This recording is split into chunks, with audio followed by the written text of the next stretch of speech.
ဟုတ်မင်္ဂလာပ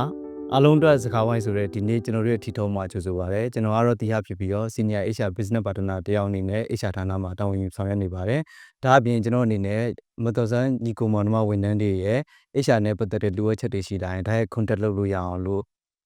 HR service တွေကိုပေးပြီးတော့ဝန်ဆောင်မှုပြုနေပါတယ်ကျွန်တော်တို့ဒီကနေ့မှာတော့ဒါအားလုံးသိတဲ့အတိုင်းပဲကမ္ဘာတဝန်းမှာရှိရဲ့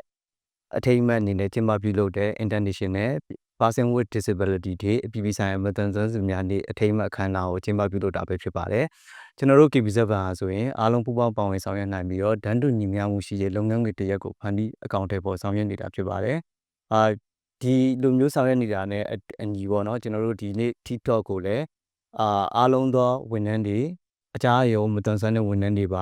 ကြည့်ရှုလို့ရအောင်လို့ကျွန်တော်တို့အနေနဲ့စာတမ်းလို့ဖော်ပြခြင်းတွေလည်းထည့်သွင်းဖော်ပြထားပါတယ်။ကျွန်တော်တို့ခုနဖော်ပြထားတဲ့ကျွန်တော်တို့ဘဏ်ရဲ့ရည်ရွယ်ချက်တွေကိုအကောင့်ထဲပေါ်ဆောင်ရွက်တဲ့နေရာမှာမတန်ဆွမ်းဝန်ထမ်းတွေနဲ့ဆိုင်တဲ့အသိပညာတွေပြီးတော့နေတဲ့သူကလုပ်ငန်းခွင်တွေမှာအမှန်တကယ်လိုအပ်နေတဲ့လှုပ်ဆောင်ချက်တွေကိုပို့ပြီးတော့ဆွေးနွေးတင်ပြပေးဖို့အတွက်ကျွန်တော်တို့ဒီနေ့အစီအစဉ်ကိုအထူးဧည့်သည်တော်တယောက်ကိုဖိတ်ကြားထားပါတယ်ဒီအထူးဧည့်သည်တော်တယောက်ပြင်ဒီကညီကိုမောင်နှမတွေကအားလုံးကလည်း panelist အနေနဲ့ပါဝင်ပြီးတော့ကူညီဆောင်ရွက်သွားမှာဖြစ်ပါတယ်ကျွန်တော်တို့ဒီနေ့ TikTok ရဲ့အထူးဧည့်သည်တော်ကတော့ကျွန်တော်တို့ဒီလက်ရှိပေါ့နော်မြန်မာနိုင်ငံမှာရှိတဲ့မတန်ဆွမ်းမှုဆိုင်ရာအလုပ်ကိုင်ခွင့်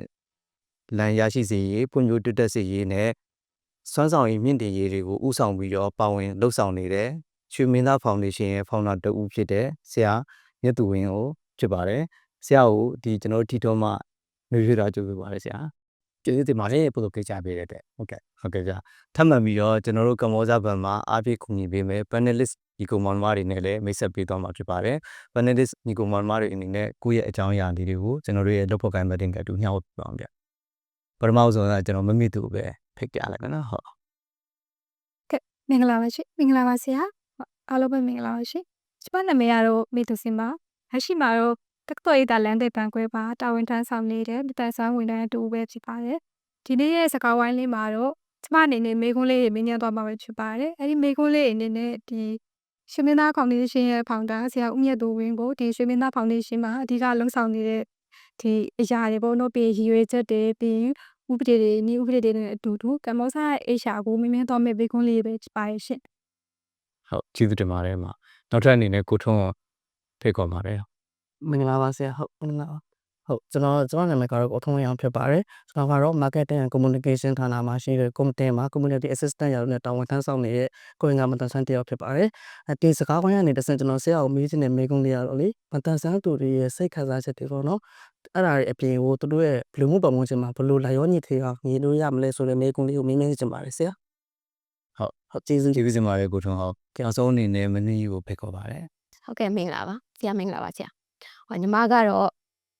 ညင်းမေဖြစ်ပါတယ်လောလောဆယ်မှာတော့ကမ္ဘောဇဘန်ရဲ့ consumer banking operation မှာက assistant supervisor ရလို့နဲ့အလုပ်လုပ်ကိုင်ရရှိပါတယ်မသိချင်တာအကြောင်းဒီနေ့တော့မှဆိုလို့ရှိရင်ဆရာနဲ့ကိုတီယာကိုဒီနေ့တော့မိကိုလေးမြင်မြန်တော့မှာဖြစ်ပါတယ်ဟုတ်အားလုံးပဲကျေးဇူးတင်ပါတယ်ပထမမိကိုအနေနဲ့ကျွန်တော်မေးချင်တာကတော့ဆရာမြတ်သူဝင်မေးချင်ပါတယ်ဗျာဆရာဒီနေ့ကျွန်တော်တို့ကျင်းပတဲ့ TikTok show လေးအတိုင်းပဲပေါ့နော် International Days of Person with Disability Day အပြည်ပြည်ဆိုင်ရာမတန်ဆွမ်းသူများနေ့ဖြစ်ပေါ်လာပုံနဲ့ကျွန်တော်တို့ဒီလိုမျိုးမတန်ဆွမ်းသူဝန်ထမ်းတွေကိုခန့်အပ်ခြင်းအပြင်ကျွန်တော်တို့ကမ္ဘောဇဘန်အနေနဲ့organization တွေအနေနဲ့လုပ်ငန်းရှင်တွေအနေနဲ့အပြင်ကျွန်တော်တို့လုပ်ဖို့ကိုင်ဘက်ဒီကမတန်ဆွမ်းဝန်ထမ်းတွေအနေနဲ့ရရှိနိုင်တဲ့အကျိုးကျေးဇူးတွေကိုဆရာအနေနဲ့ပြောကြားပေးဖို့အတွက်ဖိတ်ခေါ်ပါတယ်ဆရာပထမဆုံးခုလိုဖိတ်ကြားပေးတဲ့အတွက်နော်ဒီအသားတွေတမီးတွေစကားပြောခွင့်ရတဲ့အတွက်ကျေးဇူးအများကြီးတင်ပါတယ်IDPD Day ဆိုတာတော့ကျွန်တော်တို့အတွက်ကတော့ကိုယ်မွေးနေ့လို့ပေါ့နော်တယောက်ရဲ့မွေးနေ့ကိုကျန်တဲ့လူတယောက်ကတန်ဖိုးထားမှတ်တရချွတ်ချင်မှဖြစ်မယ်တန်ဖိုးထားတဲ့လူတွေအတွက်ကမွေးနေ့တွေဒါရတန်ဖိုးရှိတာပဲနော်အဲ့တော့ IDPD Day ကြတော့ကျွန်တော်တို့တက်တကယ်ကိုကြီးမားတဲ့ကျွန်တော်ကြီးကျယ်ခန္ဓာနေတနေ့ပေါ့နော်ဒီတနေ့တည်းမဟုတ်ပါဘူးဒီနေ့ကနေပြီးကျွန်တော်အားရယူကြရတယ်ဒီနေ့အတွက်ကျွန်တော်ပြင်ဆင်ကြရတယ်ဒီနေ့ကနေကျွန်တော်ခွန်အားရယူကြရတဲ့အတွက်ကျွန်တော်တို့အတွက်ကတကယ်ကိုရေးပါဆုံးကျွန်တော်တို့ဘဝမှာတန်ဆွမ်းသူတွေဘဝမှာရေးပါဆုံးနေ့တစ်နေ့ပေါ့နော်ဒီလိုနေ့လေးဖြစ်ပေါ်လာပါဘယ်လိုရောက်ပေါ်ပေါက်လာတဲ့အားစားကျန်တဲ့လူတွေမသိကြဘူးပေါ့နော်အဲ့လိုပဲ IDPD Day ဆိုတာလေခါကြမတန်ဆွမ်းသူတွေကိုယ်တိုင်ကိုဒါတွေ တိတ်မသိကြဘူးပေါ့နော်ဒါအတွက်ဒီလိုမေးခွန်းအတွက်ကျွန်တော်ကျေးဇူးအများကြီးတင်ပါတယ်လို့အဲ့တော့ကဘာကြီးကပြောင်းလာတယ်ခေတ်တရားမျိုးပြောင်းလာတယ်အခွင့်အရေးတွေဆိုတာတွေကပေါ်ပေါ်လာတယ်နော်ဆုံးရှုံးနေတဲ့လူအဖွဲ့အစည်းတွေလူအတိုင်းအဝန်တွေအကြောင်းတွေကိုကဘာကြီးကထည့်သွင်းစဉ်းစားလာကြတယ်နော်အားနေတဲ့လူတွေအတွက်ဘာတွေလုပ်ပေးကြရမလဲဆိုတာစဉ်းစားလာကြတယ်တဖြည်းစဉ်းစားတဲ့ကမှာအရေးဒီအခွင့်အရေးတွေပတ်သက်ပြီးတော့တင်ပြတောင်းဆိုတာတွေနော်ထောက်ရှားကြတာတွေများများရှိလာစိတ်ခက်စိတ်ရှိလာကြတယ်ပေါ့နော်ဒုတိယကမ္ဘာစစ်ပြီးနောက်ပိုင်းတမတန်ရေးကိစ္စကတော့တော်တော်လေးနောက်ကျနေခဲ့ကြတယ်အဲ့တော့မျိုးကျွန်တော်တို့လှုပ်ရှားမှုတွေနဲ့လုပ်ခဲ့ရင်ကိုင်းနေမှာအဲ့လိုမျိုးမတန်ဆန်းသူတွေကိုယ်တိုင်ကနော်ပထမပိုင်းကတော့မတန်ဆန်းသူကိုယ်တိုင်ကမိမိတို့ရဲ့ခွင့်ရည်တွေမိမိတို့ရဲ့ဆုံးရှုံးမှုတွေမိမိတို့ရဲ့လိုလားချက်တွေတဲ့ကိုမိမိတို့ရှောင်းဝေဆောင်ရင်းနေမှာ1982ခုနှစ်မှာတော့ကဘာကြီးအတိမတ်ပြုပြီးတော့အဲ့ဒီကိုကျွန်တော်တို့ကမတန်ဆန်းသူများနှစ်ပေါ့နော် Year for the person with disability ဆိုပြီးတော့သတ်မှတ်ပေးခဲ့ကြတာပြီးတော့တစ်နှစ်လုံးမှာကတော့မတန်ဆန်းသူတွေရေးကိစ္စကိုဆောင်ရွက်ကြတယ်ခက်ဆက်ဆက်ဆောင်ရွက်ကြပြီဒါပေမဲ့ကျွန်တော်တို့တစ်ချက်ကမတန်ဆန်းသူတွေရေးကိစ္စကတစ်နှစ်ထဲနဲ့ပြီးသွားမလားဆိုတော့ပဲဟုတ်ပါမယ်နော်တနေ့တည်းမှာဘယ်လိုပဲလုပ်ပြီးသွားပြီမတန်ဆန်းသူရေးကိစ္စပြည့်စုံသွားပြီဆိုတော့မဖြစ်နိုင်ဘူးအဲ့တော့တနေ့တည်းမှာပြီးတဲ့အခါမှာဟာကဘာကြီးကကျွန်တော်တို့ထက်စဉ်းစားပေးတယ်ဒီတနေ့ပြီးတော့ပြီးသွားမှာလားဘယ်ပြီးမလဲအားလို့ဆက်လုပ်ကြရမယ်မတန်ဆန်းသူတွေခွင့်ရေးတွေမတန်ဆန်းသူတွေရပိုင်ခွင့်တွေမတန်ဆန်းသူတွေလူအတိုင်းဝင်မှာပါဝင်ပူးပေါင်းပိုင်ခွင့်ရှိတာတွေငါတို့ဆက်လုပ်ရမယ်ဆိုပြီးတော့ကျွန်တော်တို့စဉ်းစားချက်တွေရှိလာတဲ့အခါမှာကြတော့1983ကနေပြီး1992ခုနှစ်ထိကိုမတန်ဆန်းသူများ10စုနှစ်ပေါ့နော် Decade for the person with disability ဆိုတော့ကျွန်တော်သတ်မှတ်ပြီးဆောင်ရွက်ခဲ့ကြတယ်ဒီ10နှစ်တာကာလမှာလည်းမတန်ဆန်းသူတွေရဲ့အရေးကိစ္စတွေမတန်ဆန်းသူရဲ့အကြောင်းအရာတွေစသဖြင့်ကိုကျွန်တော်တို့အများကြီး awareness တွေလုပ်ကြတယ်ပေါ့နော်လုပ်ကြတယ်ဒါပေမဲ့အဲ့10စုနှစ်ပြီးတော့ရောပြီးတော့မှလားပေါ့နော်ဒါမဖြစ်နိုင်မပြီးနိုင်သေးဘူးမပြီးလည်းမပြီးတင်ဘူးပေါ့နော်မတန်ဆန်းသူရေးကိစ္စပြည့်စုံမသွားသေးဘူးဒါကြောင့်မို့လို့ဒီ decade မတန်ဆန်းသူများ10စုနှစ်ကုန်ဆုံးတဲ့ဒီဇင်ဘာ2ရက်နေ့ပြီးတဲ့အခါမှာဒီဇင်ဘာ3ရက်နေ့ကိုကျွန်တော်တို့တွေဒီဒါနှစ်စဉ်နှစ်တိုင်းဆက်မပြတ်မတန်ဆန်းသူတွေဘဝဘဲဆုံးဖွံ့ဖြိုးတိုးတက်မှုတွေအမှတ်တရနဲ့အထိတ်အမှတ်နဲ့ပေါ့နော်အမှတ်တရဆိုတာတဲ့ပို့ပြီးတော့အဓိပ္ပာယ်ဖြစ်ဆိုအထိတ်အမှတ်နေ့တနေ့တဲ့ကျွန်တော်တို့ဒီဇင်ဘာ3ရက်နေ့ကိုမတန်ဆန်းသူများနေ့အဖြစ်ကျွန်တော်တို့ကြောင်းနေပြီးတော့ကျွန်တော်သတ်မှတ်ခဲ့ကြတယ်ဒါကြောင့်1992ခုနှစ်ဒီဇင်ဘာ3ရက်နေ့ကိုမတန်ဆန်းသူများနေ့လို့သတ်မှတ်ပြီးတော့တစ်ကမ္ဘာလုံးမှာကျွန်တော်တို့ပုံသက်မျိုးနဲ့မတန်ဆန်းသူများနေ့ကိုကျွန်တော်တို့ကြီးကျယ်ခမ်းခမ်းနားနားနဲ့အဓိပ္ပာယ်ရှိစွာကျင်းပနေခဲ့ကြတာအခုဆိုရင်33နှစ်ပြည့်ခဲ့ပြီပေါ့နော်ဖြေချပေးတဲ့အတွက်ကျေးဇူးတင်ပါတယ်ဆရာဒုတိယမေးခွန်းဖြစ်တဲ့ကျွန်တော်တို့ဒီမတန်ဆန်းညီကောင်မတွေကိုခန့်အပ်ခြင်းမှာပေါ့နော်ရရှိနိုင်တဲ့အကျိုးကျေးဇူးတွေပေါ့နော်အဓိကကတော့ကျွန်တော်တို့ organization တွေဝန်ထမ်းတွေအနေနဲ့ရရှိနိုင်တဲ့အကျိုးကျေးဇူးတွေကိုဆရာအနေနဲ့ထပ်လက်ဖော်ပြပြီးတော့ဆရာဆက်လက်ပြအဲ့တော့ဒီကမတန်ဆန်းသူတွေမှာအခက်အခဲတစ်ခုရှိတာပေါ့နော်ပါကြအလောက်ကိုင်းခွန်လန်းအတွက်ကလည်းကြီးမားတယ်ကျွန်တော်တို့ခက်ခဲတစ်ခုရှိခဲ့ဒီကွက်လက်ကြီးကိုဖြစ်ဖို့အတွက်ခဲ့တယ်ဒီလူတွေတက်ဆိုင်ရာတာဝန်ရှိပုဂ္ဂိုလ်တွေ stakeholder တွေအမျိုးမျိုးကစဉ်းစားခဲ့ကြတယ်နော်အဲ့တော့တခါတည်းကျတော့မတန်ဆန်းသူတွေကိုလောက်ကိုင်းခွန်လန်းပေးခြင်းအဖြစ်တကယ်ပေးဖို့မေ့နေတယ်ပေးဖို့လိုရလားလို့တွေးကြတယ်နော်ပေးဖို့မေ့နေတာရှိတယ်ဒုတိယပေးဖို့မလိုဘူးပေါ့သူ့အဖေကျွေးမှာပဲသူ့အမေကရှာကျွေးမှာပဲသူ့မျိုးသားရှာမှာစသဖြင့်ပဲနော်ပေးဖို့မေ့နေတယ်ပေးဖို့လိုရလားလို့စဉ်းစားလာတယ်နောက်တစ်ချက်ထပ်ကြတော့မဟုတ်ဘူးလိုတယ်မတန်ဆန်းသူတွေဒါလောက်ကတည်းကပေးဖို့လိုတယ်ဆိုတော့ဘာဆက်စဉ်းစားလဲကြတော့ဖြစ်ပါမလားဆိုမိကုန်းလေးကျွန်တော်စဉ်းစားလာကြနော်ဖြစ်ပါမလားဆိုမိကုန်းကတော့မတန်ဆန်းသူကိုယ်တိုင်ရောအလုတ်ခန့်မဲ့လုပ်ငန်းရှင်ပိုင်းရောဒီပြည်သူလူထုပိုင်းရောစသဖြင့်ပေါ့နော်ဖြစ်ပါမလားဆိုတဲ့အားကိုကျွန်တော်တို့ထပ်ပြီးကျွန်တော်တို့စိုးရင်ကြစဉ်းစားနေကြတာနော်ဒါပေမဲ့ဘာလို့ဖြစ်ရမှာလဲဖြစ်တာပေါ့ဆိုတဲ့ဟာမျိုးနဲ့ကျွန်တော်တို့တွေတက်တေတွေကျွန်တော်ပြခဲ့ကြတယ်ဒါကြောင့်မတန်ဆန်းသူတို့ခံထားခြင်းဖြင့် ခံထားခြင်းဖြစ်ဆိုတဲ့ခန့်ကိုခန့်တင်တာမျိုးပေါ့နော်။ဘာလို့ကျွန်တော်တို့ကလူအတိုင်းဝိုင်းရဲ့ part of the society ဖြစ်တယ်ဒီအဖွဲ့အစည်းတွေဆိုတာလေပြည်သူလူထုကို service ပေးဖို့ဝန်ဆောင်မှုတွေပေးဖို့ဖွဲ့စည်းထားတဲ့ဖွဲ့စည်းတွေဖြစ်တဲ့အခါမှာကိုဝန်ဆောင်မှုပေးနေတဲ့ဖွဲ့ဒီထဲမှာမတန်ဆန်းသူတွေကိုယ်တိုင်ကပါဝင်ဝန်ဆောင်မှုပေးနေတယ်ဆိုတဲ့ဂုဏ်သိက္ခာဘာနဲ့မှလဲလို့မရဘာနဲ့မှလည်းဝယ်လို့မရတဲ့ဟာမျိုးပေါ့နော်အဲ့ဒါကကြတော့ကျွန်တော်တို့ကိုတလားတို့ခံလာတဲ့ကျွန်တော်တို့ကိုယ်တိုင်ရဲ့အစွမ်းစားတွေမတန်ဆန်းသူတွေအည်သွေးတာမကြခင်ပြပါလိမ့်မသက်တည်အများကြီးကျွန်တော်တို့proof ကျွန်တော်ပြခဲ့ကြတယ်နော်အဲ့တော့အကျိုးကျေးဇူးတွေကျွန်တော်အများကြီးရှိတယ်ဒါလုပ်ငန်းရှင်ဘက်ကတေချာတခုဆိုရင်တော့လေစားတော့ဆံပဲဖြစ်ဖြစ်ဘာဖြစ်သွားပြီးစားရရတော့အကျိုးကျေးဇူးရှိတဲ့ဆိုင်ဘာရှင်ဘက်ကတော့လုပ်ငန်းရှင်ဘက်ကတော့ဒါတွေ့ရတော့မှာပေါ့နော်ဒီကြာကိုလေးတစ်6ရောင်းတော့မှ100နဲ့ရောင်းရင်30တော့မြင်ရမယ်ဆိုတာလုပ်ငန်းရှင်ဘက်ကကြိုးဒါကျွန်တော်တို့မြတ်တာတဲ့ကြိုးကျေးဇူးပေါ့နော်customer လည်းလာစားတဲ့ခါမှာဝန်ဆောင်မှုပေးတာမတန်ဆန်းသူကိုယ်တိုင်တူဖြစ်နေတယ်ဆိုရင်အရင်တက်တော့တက်တာဖြစ်သွားကြတာပေါ့နော်ထင်တာကတော့မတန်ဆန်းသူဖြစ်ပါမလားဆိုရဟန်မျိုးကဖြစ်တယ်ဆိုတော့တက်တည်ပြနိုင်တယ်ဖြစ်တဲ့ကြောင့်နှစ်ဦးတစ်ဖက်တည်းမကောက်ဘူးလူအတန်ဝင်ကြီးတက်လေကျွန်တော်တို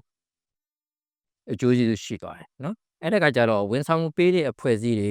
ဒီ KBZ မှာဆိုရဲကိုမတန်ဆန်းသူတွေအများကြီးခံထားနိုင်တာကျွန်တော်ကုန်းစားတွေ့ရတယ်ဒါတက်တည်ပဲဒါကျွန်တော်တို့ရဲ့ဒါ Bionic တကယ်ကိုရှေ့ဆောင်လမ်းပြတဲ့အဖွဲ့အစည်းတစ်ခုပါဒါကျွန်တော်တို့တက်တည်လက်တွေ့ပြတော့ပြပြီမတန်တဲ့ခံရင်အဖြစ်မတန်တဲ့သူတွေကိုယ်တိုင်ရောသူတို့ရဲ့မိဘတွေတွေ့ရေ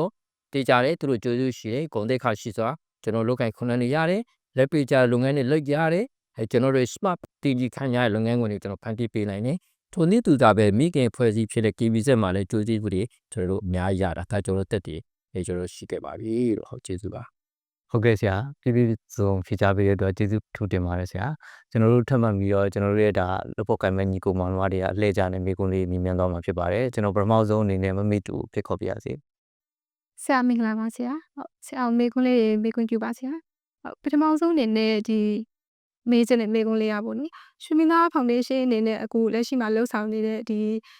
ရွှေမင်းသားဖောင်ဒေးရှင်းရည်ရွယ်ချက်တွေပြီးဘလို့အရာမျိုးလေးလှုပ်ဆောင်နေပါတယ်လေပေါ့နော်ဥပမာပညာရေးတွေဒီအလုပ်ကိုင်ခွင့်လန်းတွေကျန်းမာရေးတွေအသိပညာတွေပေါ့နော်ဘလို့အရာမျိုးလှုပ်ဆောင်နေပါတယ်လေပေါ့နော်အားလေးသိချင်ပါတယ်ဆရာကျေးဇူးပါသမီးနော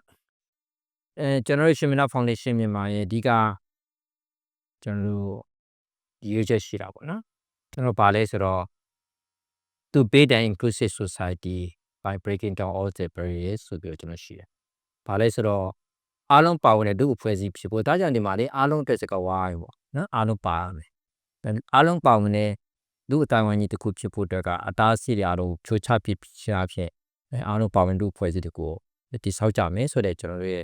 ပန်းတိုင်ရှိတာပေါ့နော်။ဒါပေမဲ့ခုလိုမျိုးစကားဝိုင်းဆွေးနွေးပွဲတွေစကားဝိုင်းတွေ့ဆုံပွဲတွေအားဒါပြည်သူလူထုနဲ့အတူတက်ဆိုင်ရာပုံကိုယ်တွေအားလုံးကို awareness တွေပေါ့ကျွန်တော်မတန်ဆန်းမှုအသိပညာပေးတယ်နောက် advocacy ပေါ့နော်ကျွန်တော်တို့စီရုံးတဲ့ဟာတွေကျွန်တော်လုပ်တာတွေကကျွန်တော်စားပေးလုပ်ကြတယ်အဲ့တော့ပညာရေးပေါ့နော်အလုပ်ကိုင်ခွင့်နဲ့ပညာရေးရရန်ပတ်သက်တာပဲပညာရေးဆိုတဲ့အခါမှာအတတ်ပညာနဲ့သိပညာဆိုရှိတာပေါ့နော်အတန်းပညာကြတော့သိတဲ့တာမယ်ကျွန်တော်တို